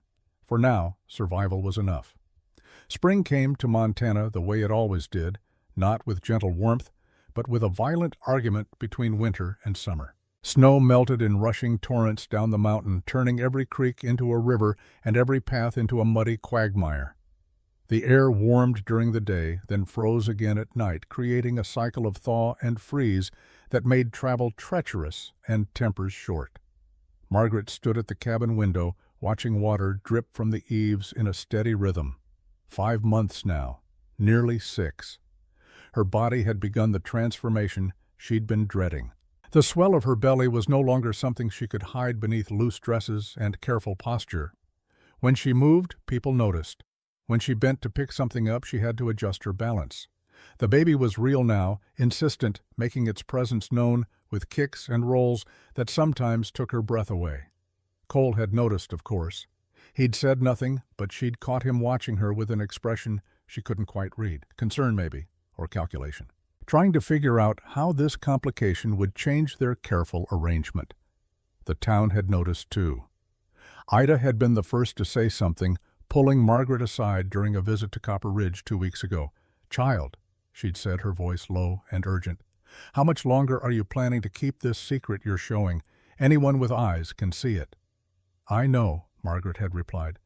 "I just need a little more time." Time for what? To make it disappear, that ship has sailed, honey. You need to make a decision about what you're going to tell people before they make up their own stories. The problem was that Margaret didn't know what to tell people. The widow story Cole had crafted worked well enough to explain her presence, but it didn't explain a baby. Widows could remarry, could start new lives, but a pregnant widow with no husband in sight raised questions. Questions she couldn't afford to answer truthfully. She was still standing at the window, lost in thought, when Cole came in from the forge. He smelled of smoke and hot metal, his shirt damp with sweat despite the cool morning air. He'd been working since dawn on a commission, a set of ornamental gates for a ranch 20 miles south. The work was good, profitable, but it kept him away from the cabin for long hours. He poured himself water from the pump, drank deeply, then turned to look at her. "We need to talk." Margaret's stomach tightened. About what? About what happens next. About the baby and the town and the lies we're telling. He crossed to the table and sat down, gesturing for her to join him. "Sit, please." She sat, her hands folding protectively over her stomach, an automatic gesture, now one she didn't even think about. Cole was silent for a moment, his fingers tracing patterns on the worn wood of the table. When he finally spoke, his voice was careful, measured. "Tom Briggs asked me yesterday if you were in the family way," said his wife had noticed, and several other women in town had commented. "I told him it was none of his business, but that won't hold them off for long. People talk, Margaret, especially about things they think they're not supposed to know." "What do you want me to do? I can't make the baby disappear." "I'm not asking you to. I'm asking you to think about what comes next. In 2 months, maybe 3, you're going to be very obviously pregnant. You can't hide it. So we need a story that makes sense, one that protects you and doesn't paint me as the kind of man who takes advantage of women in distress." Margaret felt heat rising in her cheeks. "I would never say you were the father. I would never do that to you." "I know you wouldn't, but people will assume it anyway if we don't give them a better explanation." He leaned forward, his dark eyes intense. "So here's what I'm proposing. We tell them the truth. Part of it anyway. You were involved with a man back east, a powerful man who made promises he didn't keep. When you found out you were pregnant, you ran because you were afraid of what he'd do. You came here looking for safety and work, and I gave you both. Simple, straightforward. Explains the baby without making either of us into villains. And when people ask who the father is, you don't tell them. You say it's private and it's in the past, and you'd appreciate if they respected your privacy." Cole's expression softened slightly. "Small-town people are nosy, but they're not cruel. Most of them, anyway. If you ask for privacy with dignity, they'll give it to you, especially if you've helped them the way you've helped half of Copper Ridge." Margaret considered this. It was risky putting even a partial truth out into the world, but Cole was right. The alternative was worse. Let people speculate, let them create their own stories, and those stories would grow more fantastical and damaging with each retelling. "All right," she said finally. "We tell them a version of the truth. But I need you to understand something, Cole. If Senator Ashford finds out where I am, he won't just come for me. He'll come for anyone who helped me. That means you. That means Ida. That means everyone in this town who's shown me kindness. I won't be able to live with myself if people get hurt because of me." Then we make sure he doesn't find out. Cole stood moving to the window she'd been staring out of earlier. "I've been thinking about that too. The best defense against a man like Ashford is to make you too visible to disappear. If everyone in Copper Ridge knows you, if you're woven into the fabric of this community, then making you vanish becomes complicated. Witnesses, questions, investigations. Men like Ashford operate in shadows. We drag you into the light." It was a sound strategy. Margaret had to admit that. But it meant committing to this place, to these people, in a way she hadn't quite allowed herself to do. She'd been holding part of herself back, ready to run if necessary. Cole was asking her to stop running. "I'll think about it," she said. "Don't think too long. Time's not on our side here." That afternoon, Margaret rode down to town alone. Cole had offered to accompany her, but she'd refused. This was something she needed to do by herself. The road was muddy from the thaw, and her horse, a gentle mare named Rosie, that Cole had taught her to ride, picked her way carefully through the worst of it. Copper Ridge was busier than usual. Spring brought people out of their winter hibernation, eager for sun and social contact after months of isolation. Margaret tied Rosie outside Briggs' general store and went inside, bracing herself for the inevitable stares and whispers. They came immediately. 2 women by the fabric bolts stopped talking mid-sentence to look at her. A man near the counter glanced at her belly, then quickly away, his face reddening. Tom Briggs emerged from the back room, his usual jovial expression clouded with something that looked like pity. "Miss Chen?" he said carefully. "Good to see you. What can I help you with today?" "I need to speak with you, Mr. Briggs, and with anyone else in town who wants to hear what I have to say." Margaret kept her voice steady, her chin up. "I think it's time we cleared the air about certain matters." Tom's eyebrows rose. "You sure about that?" "I'm sure." Within 20 minutes, word had spread and a small crowd had gathered in the store. Not everyone in town, but enough. Ida was there, her face anxious. Sheriff Hayes leaned against the counter, his expression neutral, but his eyes watchful. Mrs. Patterson, the seamstress, Mr. Henderson, the rancher. A dozen others whose accounts Margaret had organized, whose financial messes she'd untangled. Margaret stood near the stove, feeling the weight of their attention like a physical thing. She'd prepared a speech during the ride down, rehearsed the words until they felt smooth. But now, facing these people who'd shown her kindness, the rehearsed words seemed hollow. So she told them the truth instead. Most of it anyway. "I came to Montana because I was running," she began. "From a man back east who made promises he didn't keep. A man with power and money and connections. When I told him I was pregnant, he made it clear that I had two choices. Get rid of the baby or get rid of myself. So I chose a third option. I ran." The room was silent. Even the wind outside seemed to pause. "I won't tell you his name, not because I'm protecting him, but because I'm protecting you. He's the kind of man who doesn't like loose ends. And if he knew where I was, if he knew that people here were helping me, he'd make your lives difficult. So the less you know, the safer you are." Mrs. Patterson spoke up, her voice gentle. "And the baby's father, he doesn't want the child. He doesn't want complications.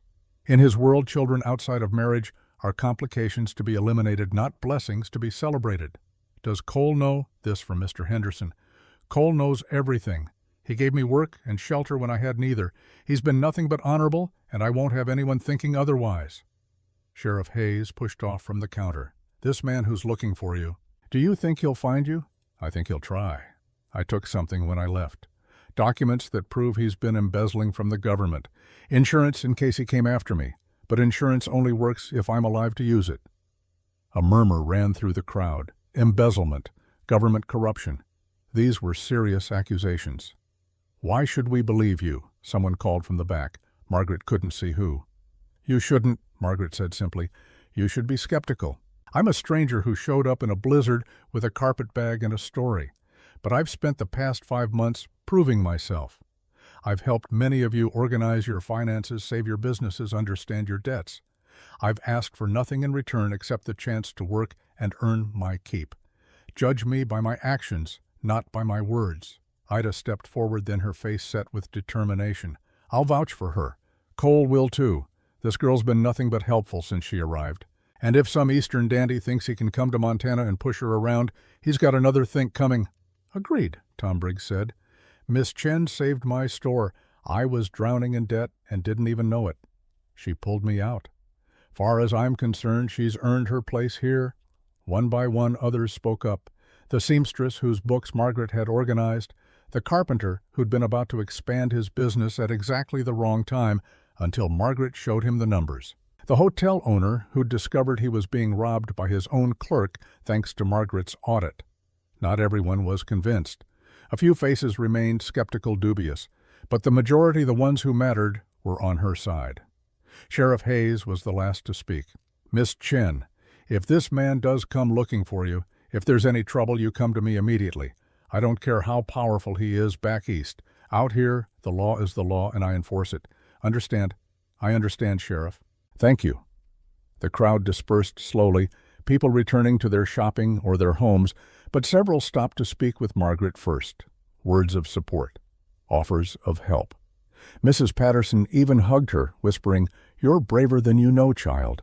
When the store finally cleared, Margaret found herself alone with Ida and Tom.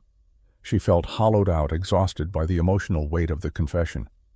"You did good," Ida said, squeezing her hand.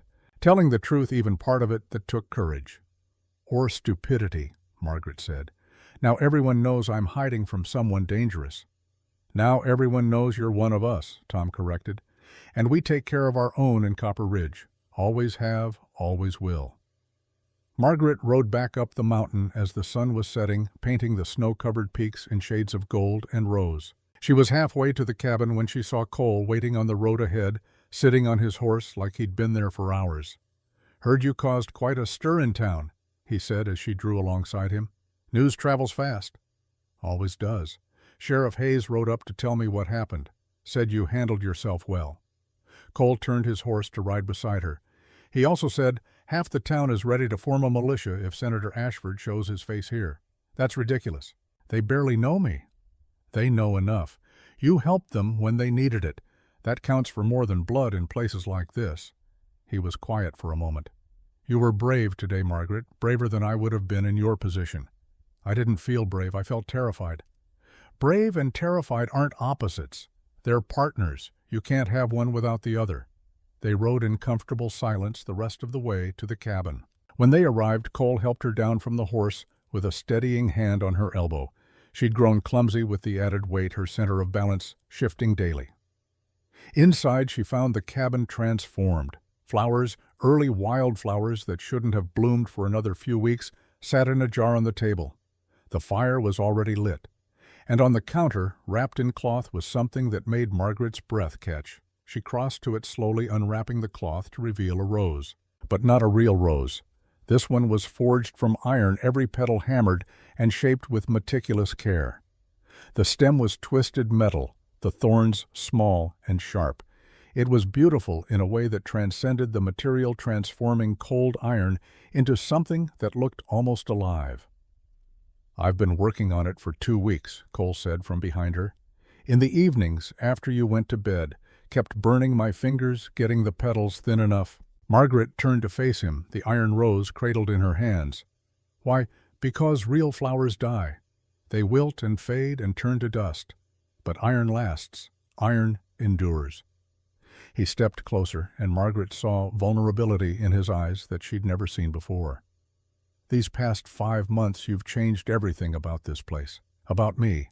I've been alone for so long, I forgot what it felt like to want someone's company. To look forward to coming inside at the end of the day because someone interesting would be there to talk to." "Cole, let me finish, please."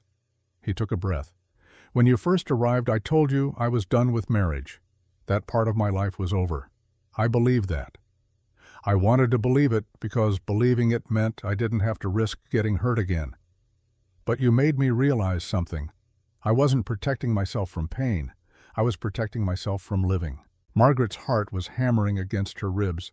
The baby kicked hard as if responding to her elevated pulse. "I'm not asking you to love me," Cole continued. "I know that's not why you came here. I know there's a part of your heart that's still tangled up with whatever happened back east. But I am asking if you'd consider staying. Not as my employee, as my partner, my wife, if you'll have me." "You want to marry me?" Margaret's voice came out barely above a whisper. "I want to build a life with you. I want to raise that baby as my own, give it my name, protect it the way I couldn't protect Anna's child. I want to wake up every morning and know that you're here, that you're safe, that you're mine in the ways that matter." He paused.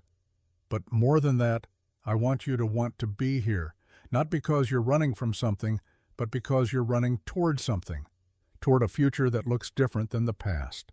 Margaret set down the iron rose carefully, her hands shaking. "You barely know me. I know you're smart enough to save a failing business with nothing but numbers and determination. I know you're brave enough to jump off a train platform into a blizzard rather than go back to the man who hurt you. I know you're stubborn enough to learn to shoot in Montana winter, even though your fingers were so cold you could barely hold the rifle." Cole's voice softened. "And I know that when you smile, which isn't often enough, it changes your whole face. Makes you look like someone who remembers how to hope." "I'm carrying another man's child."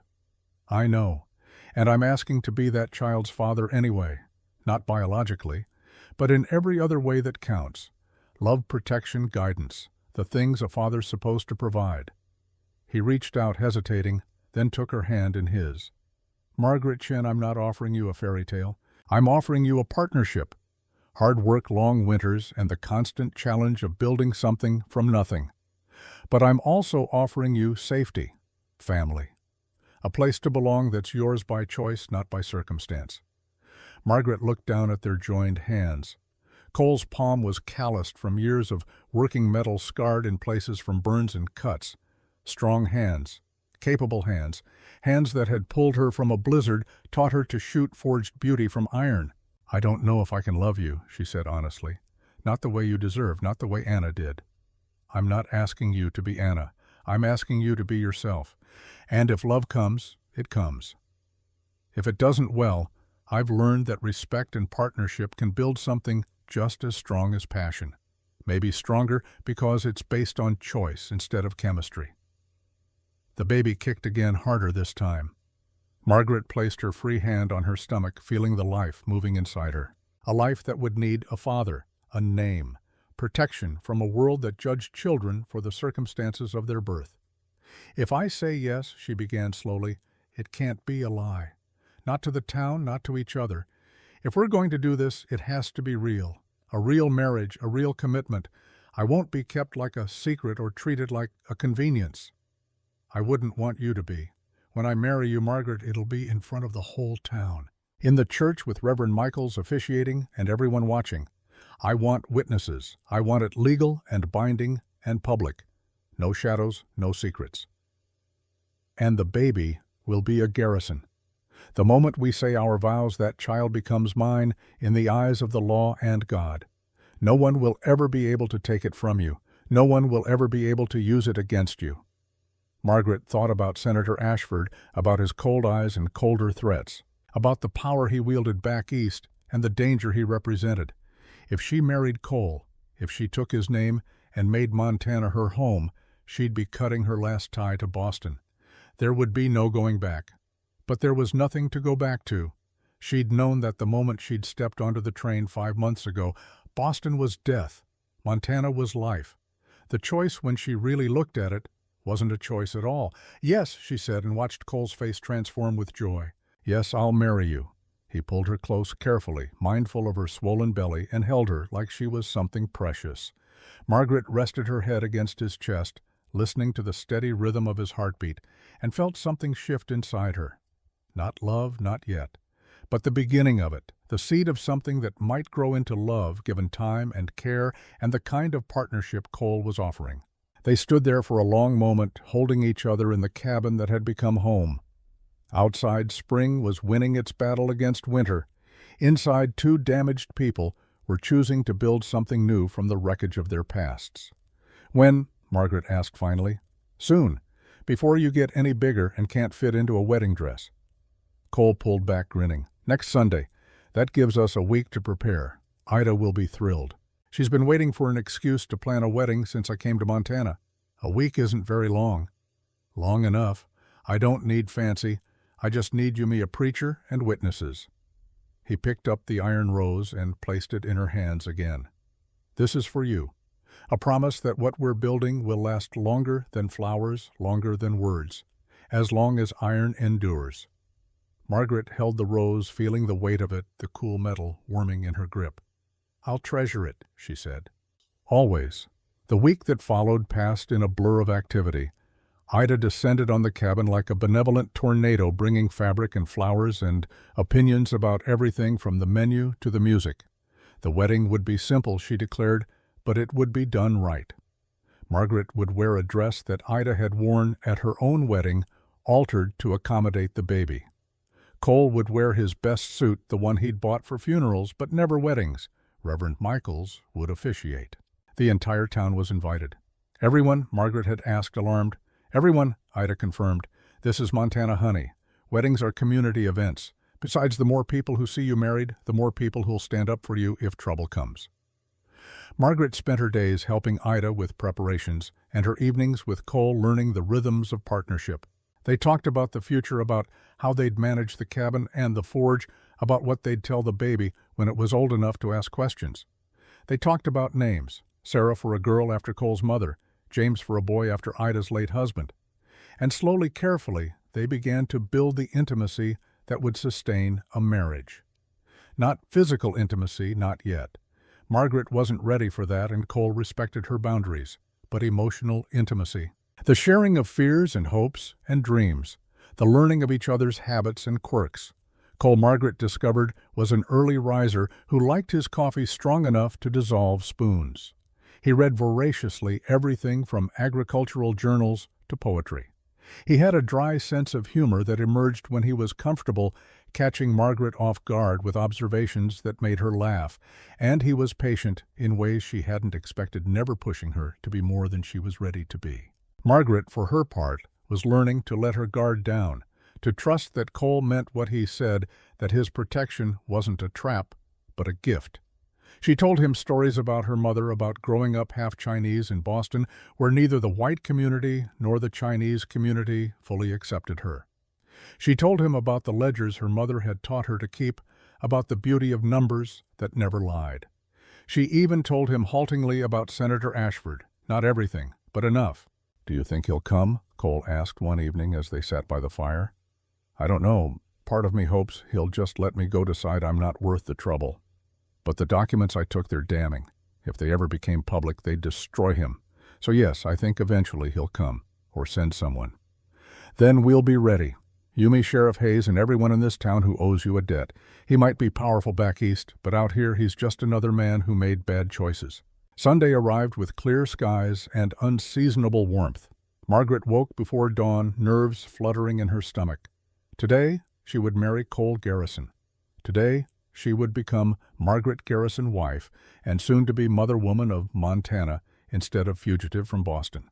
Ida helped her dress in the borrowed wedding gown, white lace and silk that had been carefully altered to accommodate her pregnancy. In the mirror, Margaret barely recognized herself. Her face had filled out slightly with better food and less stress. Her skin had color from time spent outdoors. Her eyes, once haunted, now held something that looked almost like peace. "You're beautiful," Ida said, tears in her eyes. "Cole's going to forget how to breathe when he sees you." The church was packed. It seemed like every person in Copper Ridge and the surrounding territory had come to witness the wedding. Margaret walked down the aisle on Sheriff Hayes's arm, the lawman having volunteered to give her away in the absence of family. She saw familiar faces in the pews. Tom Briggs and his wife, Mrs. Patterson, Mr. Henderson, the carpenter, the hotel owner, the rancher. People she'd helped, people she'd befriended, people who'd chosen to stand with her. And at the front, waiting beside Reverend Michaels, stood Cole. He wore a dark suit that made him look less like a blacksmith and more like a gentleman. His hair was neatly trimmed. His beard was shaped. His eyes, when they met Margaret's, were filled with an emotion so raw and honest it made her breath catch. The ceremony was traditional, the words worn smooth by centuries of repetition. But when Cole said, "I do," he meant it with every fiber of his being. And when Margaret said, "I do," she felt the weight of the promise settling over her like a cloak. Protection, partnership, permanence. Reverend Michaels pronounced them husband and wife. Cole kissed her, gentle and brief, mindful of the audience. And then it was done. Margaret Chen was gone.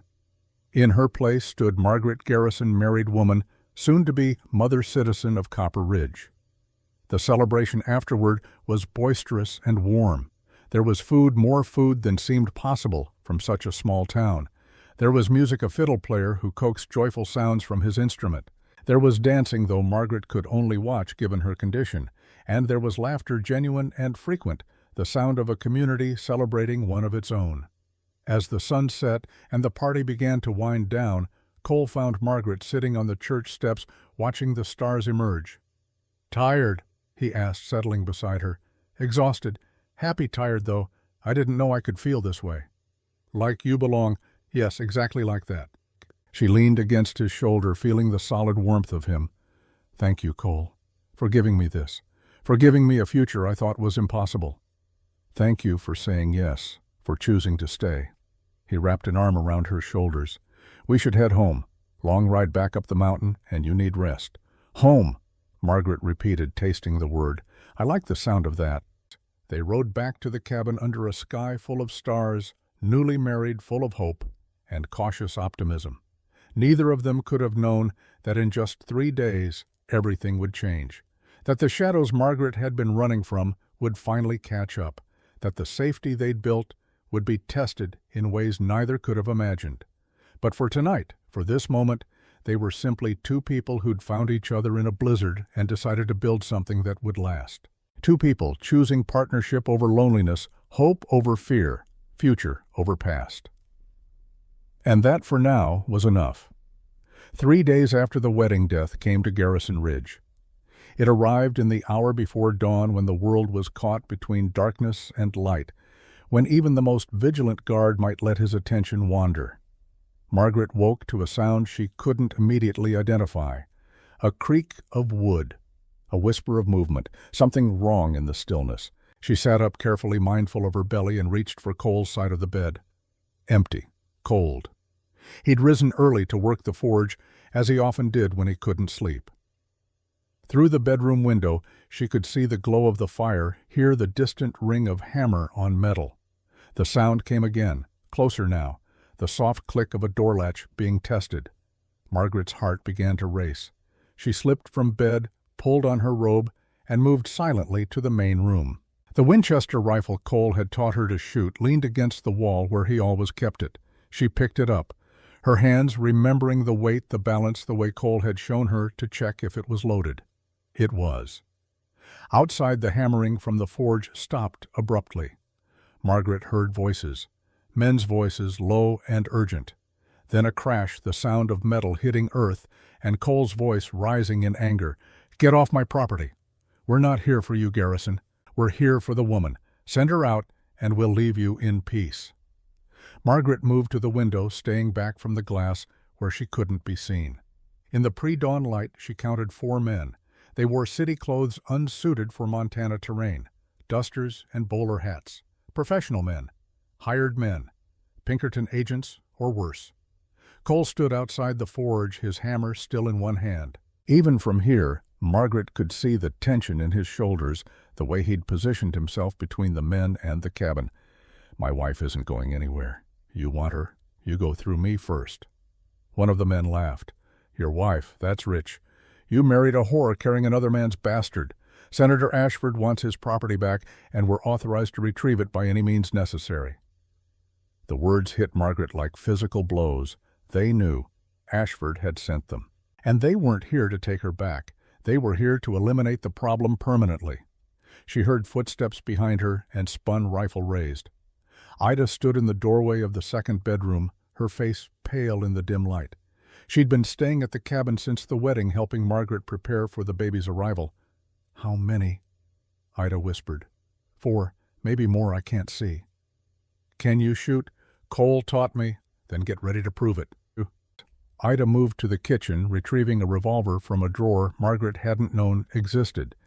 The older woman handled it with the confidence of someone who'd used guns before. "There's a root cellar. Entrance is under the rug by the fireplace. If this goes bad, you get down there and you run. There's a tunnel that leads out to the ravine behind the cabin. I'm not leaving you and Cole to fight alone. You're not fighting for you anymore, child. You're fighting for that baby. Now get to the window and cover the approach. Don't shoot unless you have to, but if you have to, don't miss." Outside, the confrontation was escalating. One of the men had drawn a gun. Cole hadn't moved, but Margaret saw his hand tighten on the hammer, a blacksmith's hammer heavy enough to crush a skull. "Last chance, Garrison. Step aside." "Come and make me." The man fired. The shot cracked through the morning air, splintering wood inches from Cole's head. Cole moved with shocking speed for a man his size, hurling the hammer like a weapon. It caught the shooter in the chest, driving him backward into the mud. The gun fell from his hand. Then chaos erupted. 2 more men rushed Cole. He met them with his fists, trading blows that would have dropped a smaller man. But there were too many. A third man circled behind, drew a knife, and drove it toward Cole's back. Margaret didn't think. She raised the Winchester, sighted down the barrel the way Cole had taught her, controlled her breathing, and squeezed the trigger. The rifle kicked against her shoulder. The shot went high, missing the knife man, but close enough to make him dive for cover. All 4 men looked toward the cabin, realizing for the first time that Cole wasn't alone. "There's the bitch," one of them snarled. "Take her." They split up. 2 stayed to fight Cole, 2 ran for the cabin. "Ida, they're coming," Margaret shouted, working the lever to chamber another round. Ida moved to the door, bracing it with a heavy wooden bar. "Windows! Watch the windows!" Glass shattered in the bedroom. Margaret spun, saw a man climbing through, and fired without hesitation. The bullet caught him in the shoulder, spinning him around. He fell back through the window with a scream, but the front door was giving way. The bar was solid, but the hinges were old. Another few blows and they'd be inside. "The cellar," Ida said urgently. "Now, Margaret, go. Not without you. I'll be right behind you. I just need to slow them down first." The door burst inward. A man filled the frame, gun raised. Ida shot him, once, twice, 3 times. He crumpled. But behind him was another, and this one was faster. His shot caught Ida in the shoulder, spinning her around. She dropped the revolver, pressing a hand to the wound. Margaret fired again. The shot went wide in her panic, punching a hole in the wall. The man advanced, his gun now pointed at Margaret's belly. "Drop it, girl. Drop the rifle, or I put one in that baby right now." Margaret's hands shook. She looked at Ida bleeding on the floor, looked at the man with murder in his eyes, looked at the window where she could see Cole fighting, outnumbered and struggling. She dropped the rifle. "Smart choice. Now come here, nice and slow." Margaret took a step forward. Then another. The man's attention was focused on her face, on her hands, making sure she wasn't reaching for another weapon. He didn't see her foot hook the edge of the rug. She yanked it hard. The rug pulled free, revealing the trapdoor to the root cellar. The man glanced down, confused, and in that half-second of distraction, Margaret dove for Ida's fallen revolver. She came up shooting, 3 shots, wild and desperate. The first missed. The second caught the man in the leg. The third hit him square in the chest. He fell backward, crashing through the already broken door. "Ida?" Margaret gasped, crawling to the older woman. "Ida, talk to me." "Just winged me," Ida said through gritted teeth. "Hurts like the devil, but I'll live. Check on Cole." Margaret grabbed the Winchester and rushed to the window. Outside, Cole was down on one knee, blood streaming from a cut above his eye. One attacker lay motionless in the mud. Another was staggering away, clutching his ribs. But the fourth man, the one who'd done the talking, had Cole at gunpoint. "Enough," the man said. "This is over. Where's the woman?" "Right here." Margaret stepped onto the porch, rifle raised. The man turned his gun, swinging toward her. She could see him making calculations. Could he shoot her before she shot him? Was it worth the risk? The sound of hoofbeats answered the question. Riders appeared from the tree line. Sheriff Hayes leading 6 men from Copper Ridge. Tom Briggs was there carrying a shotgun. Mr. Henderson with a rifle. Even the carpenter and the seamstress armed and ready. The remaining attackers took one look at the approaching force and made their choice. They ran for their horses, 2 of them dragging their wounded companion. Within moments they were gone, disappearing into the forest like shadows. Sheriff Hayes dismounted, his face grim. "Heard the shots from 3 miles down. Knew it had to be here." He took in the scene. The broken door. The blood. The bodies. "Everyone all right?" "Ida's been shot," Margaret said. "Shoulder wound, and Cole's bleeding. Doc Henderson's on his way. Should be here within the hour." Hayes knelt beside the man Margaret had killed, checking for a pulse. Finding none. "You did what you had to do. Anyone says different, they'll answer to me." Margaret lowered the rifle, her hands beginning to shake as the adrenaline drained away. She'd killed a man, taken a life. The reality of it hit her like a wave, and she sank onto the porch steps, suddenly unable to stand. Cole limped over his face, a mask of blood and bruises, and sat beside her. He didn't speak, just wrapped an arm around her shoulders and held her while she shook. "They'll come back," she said quietly. "Ashford will send more. Let him try." Cole's voice was rough with pain and fury. "Next time, the whole territory will be waiting." Senator William Ashford arrived in Copper Ridge 8 days later, traveling in a coach that cost more than most of the buildings in town. He brought with him the territorial governor, 2 lawyers, and an air of absolute confidence. Men like Ashford didn't lose. They bought victories or intimidated them into existence. Margaret watched from the window of Tom Briggs' store as the entourage pulled up to the sheriff's office.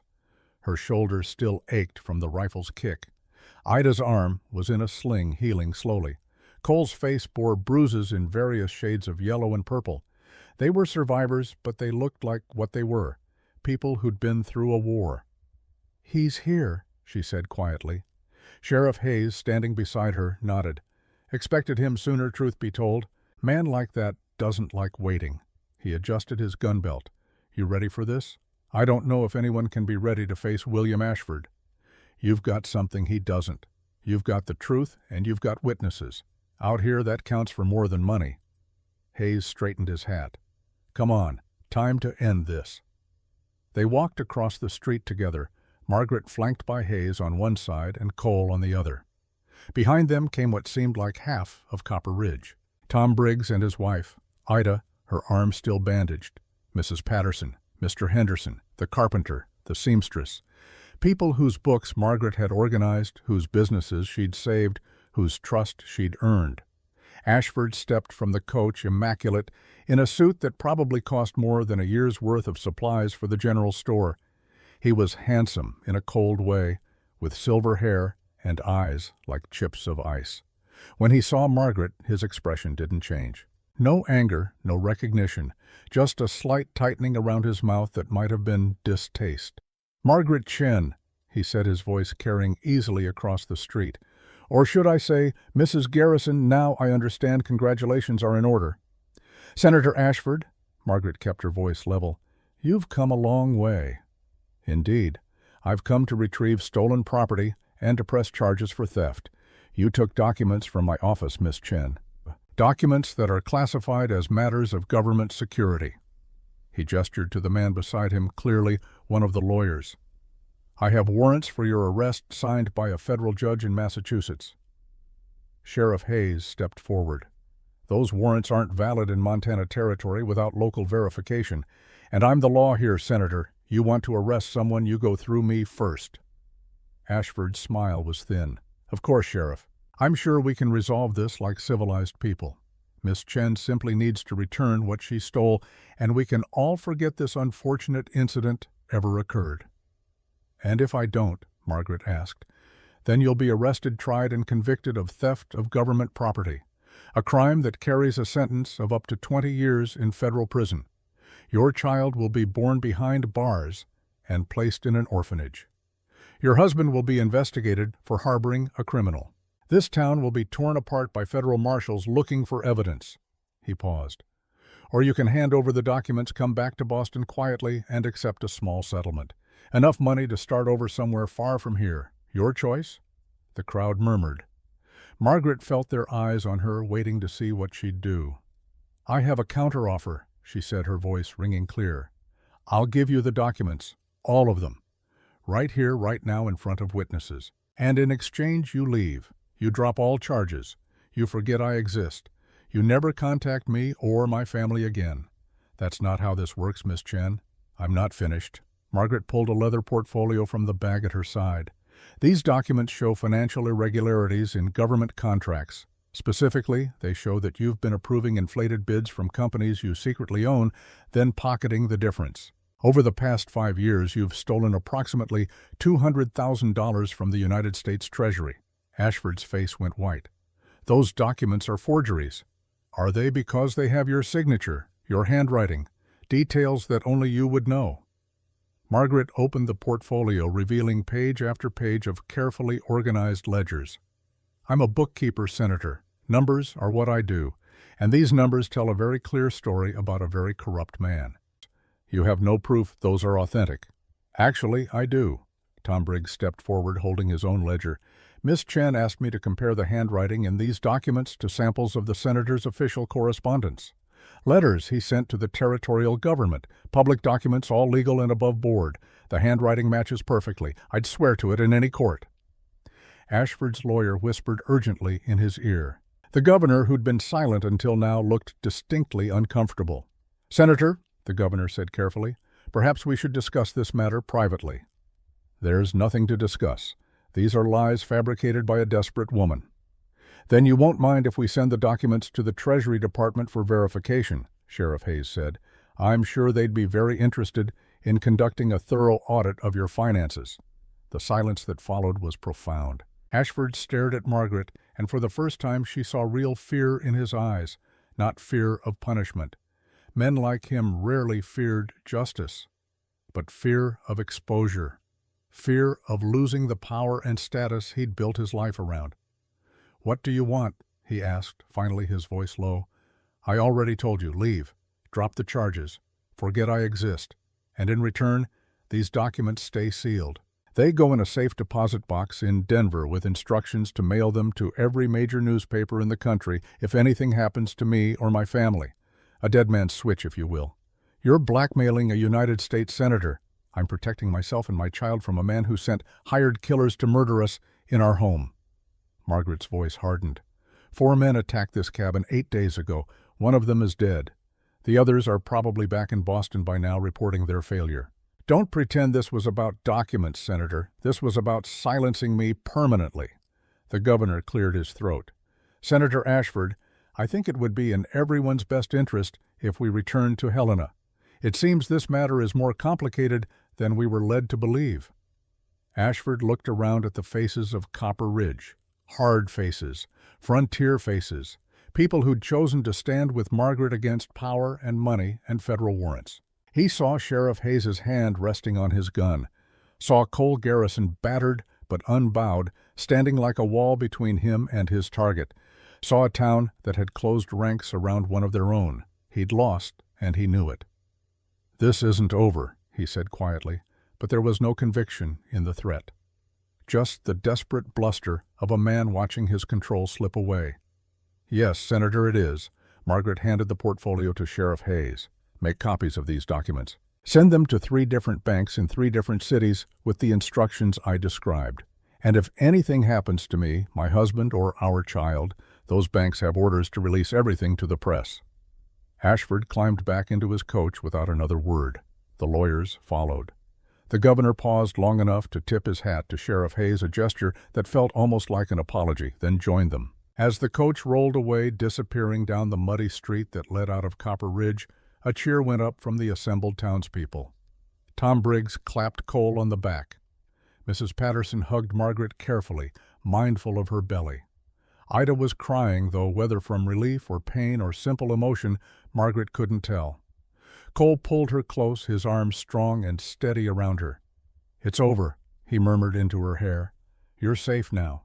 We're safe." Margaret leaned into his embrace, feeling the last of her fear drain away. She'd faced the monster from her past. She'd stood her ground. She'd won. Not through violence or submission, but through the weapons she'd always trusted. Numbers, truth, and the community she'd built through 5 months of hard work and honest dealing. She was Margaret Garrison now, wife soon-to-be mother citizen of Copper Ridge. And William Ashford, for all his power and money and threats, couldn't change that. 1 year later, James Cole Garrison came into the world on a bright June morning, screaming his displeasure at leaving the warmth of the womb for the cold reality of Montana air. He had his mother's dark hair and his father's strong lungs, and from the moment Cole held him, the big blacksmith's face transformed with a love so fierce it brought tears to Margaret's eyes. "He's perfect," Cole whispered, his rough fingers impossibly gentle on the baby's tiny head. "Absolutely perfect." "He's loud," Margaret said, exhausted but smiling. "Takes after his father that way." Doc Henderson, who'd delivered half the babies in the territory, chuckled as he cleaned up. "Healthy set of lungs on this one. He'll do just fine." He turned to Cole. "You've got yourself a fine son, Cole. Congratulations." Cole looked up, his eyes shining. "Thank you, Doc, for everything." After Henderson left and the baby was fed and sleeping in the cradle Cole had spent 3 months building, Margaret and Cole sat together by the window, watching the sun set over the valley. "Do you ever think about him?" Cole asked quietly. "Ashford. Sometimes, but less and less." Margaret rested her head on his shoulder. "He's part of the past. James is the future. That's what matters. The documents are still in the bank in Denver. If anything happens..." "Nothing's going to happen. Ashford's too smart to risk exposure. He'll stay in his world, and we'll stay in ours, and that's how it should be." Cole kissed the top of her head. "I love you, Margaret Garrison. Don't think I've said it enough, but I do. You and James both." "I love you too." The words came easily now. They'd grown into truth over months of partnership and shared struggle. More than I thought possible. 5 years later. The twins Anna and Sarah arrived during a spring thunderstorm that rattled the windows and made the horses nervous in the barn. They were fraternal, as different as night and day. Anna had Margaret's eyes and Cole's stubborn chin. Sarah had Cole's dark coloring and Margaret's quick mind. James, now 4, was fascinated by his baby sisters. He'd sit beside their cradle for hours telling them stories about the horses and the forge and the mountains. Cole watched his son with quiet pride, seeing already the man he'd become. The ranch had grown, 80 horses, now the finest stock in 3 territories. Cole's reputation as a blacksmith had spread, bringing customers from as far as Wyoming and the Dakotas. Margaret kept the books, managed the accounts, and had become an unofficial financial advisor to half the businesses in Copper Ridge. The town itself had thrived. Tom Briggs' store had expanded. New families had moved in, drawn by word of good land and honest people. A school had been built, and Margaret had been asked to serve on its board. Ida, her hair now fully gray but her spirit undimmed, had finally built her house on the ridge close enough to help with the grandchildren she'd claimed as her own. On James's 5th birthday, Cole presented him with a small hammer, perfectly weighted for a child's hands. "Time you learned the forge," he said solemnly. "A garrison man knows how to work metal."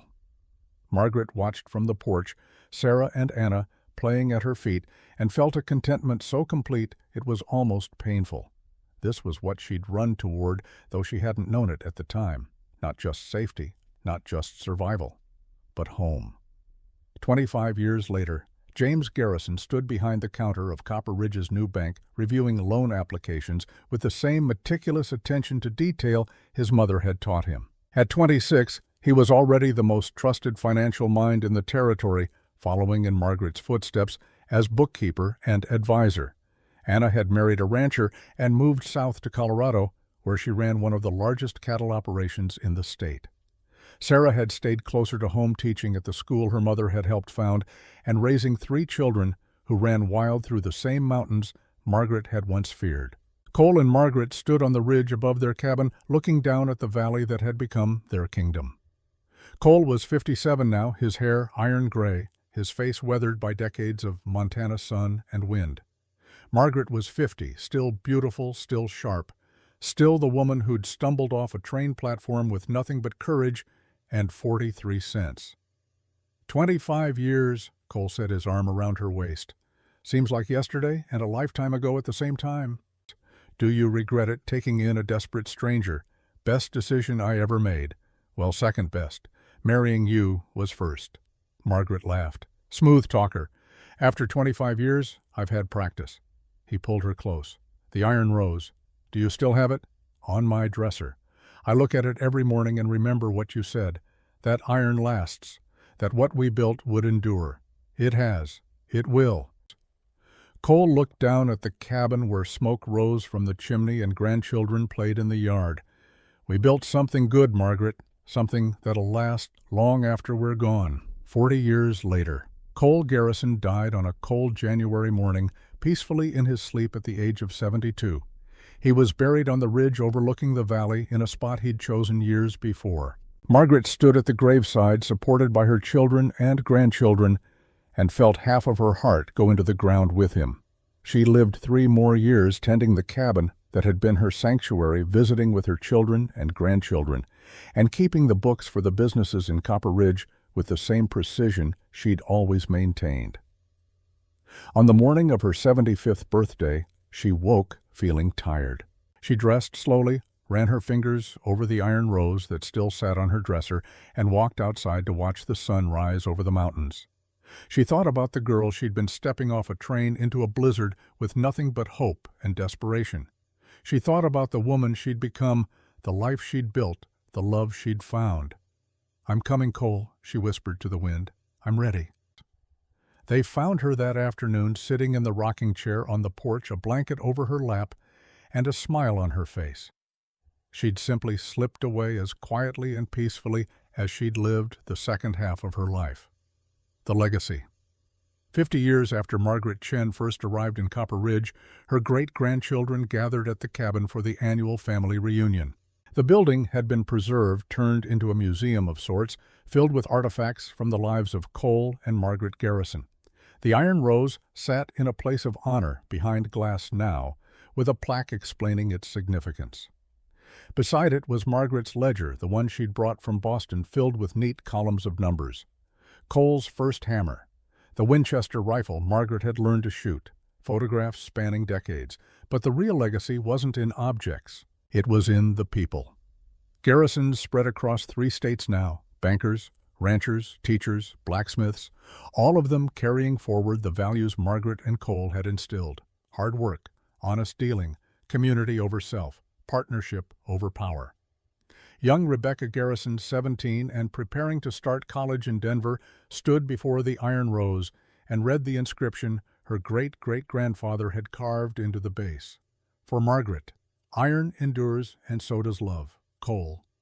"Tell me the story again, Grandpa," she said to James, now 76 and the last living person who'd known Margaret and Cole personally. James smiled, his eyes distant with memory. "It started with a blizzard," he began, as he always did, "and a woman desperate enough to jump off a train platform into the worst storm Montana had ever seen. As the sun set over Garrison Ridge, as it had for nearly a century, the family gathered to hear the story one more time. The story of courage and survival, of partnership and love, of a mail-order bride who never made it to her destination but found something better. She found home. And in the mountains of Montana, where iron endures and love lasts longer than flowers, that story would be told for generations to come." The end.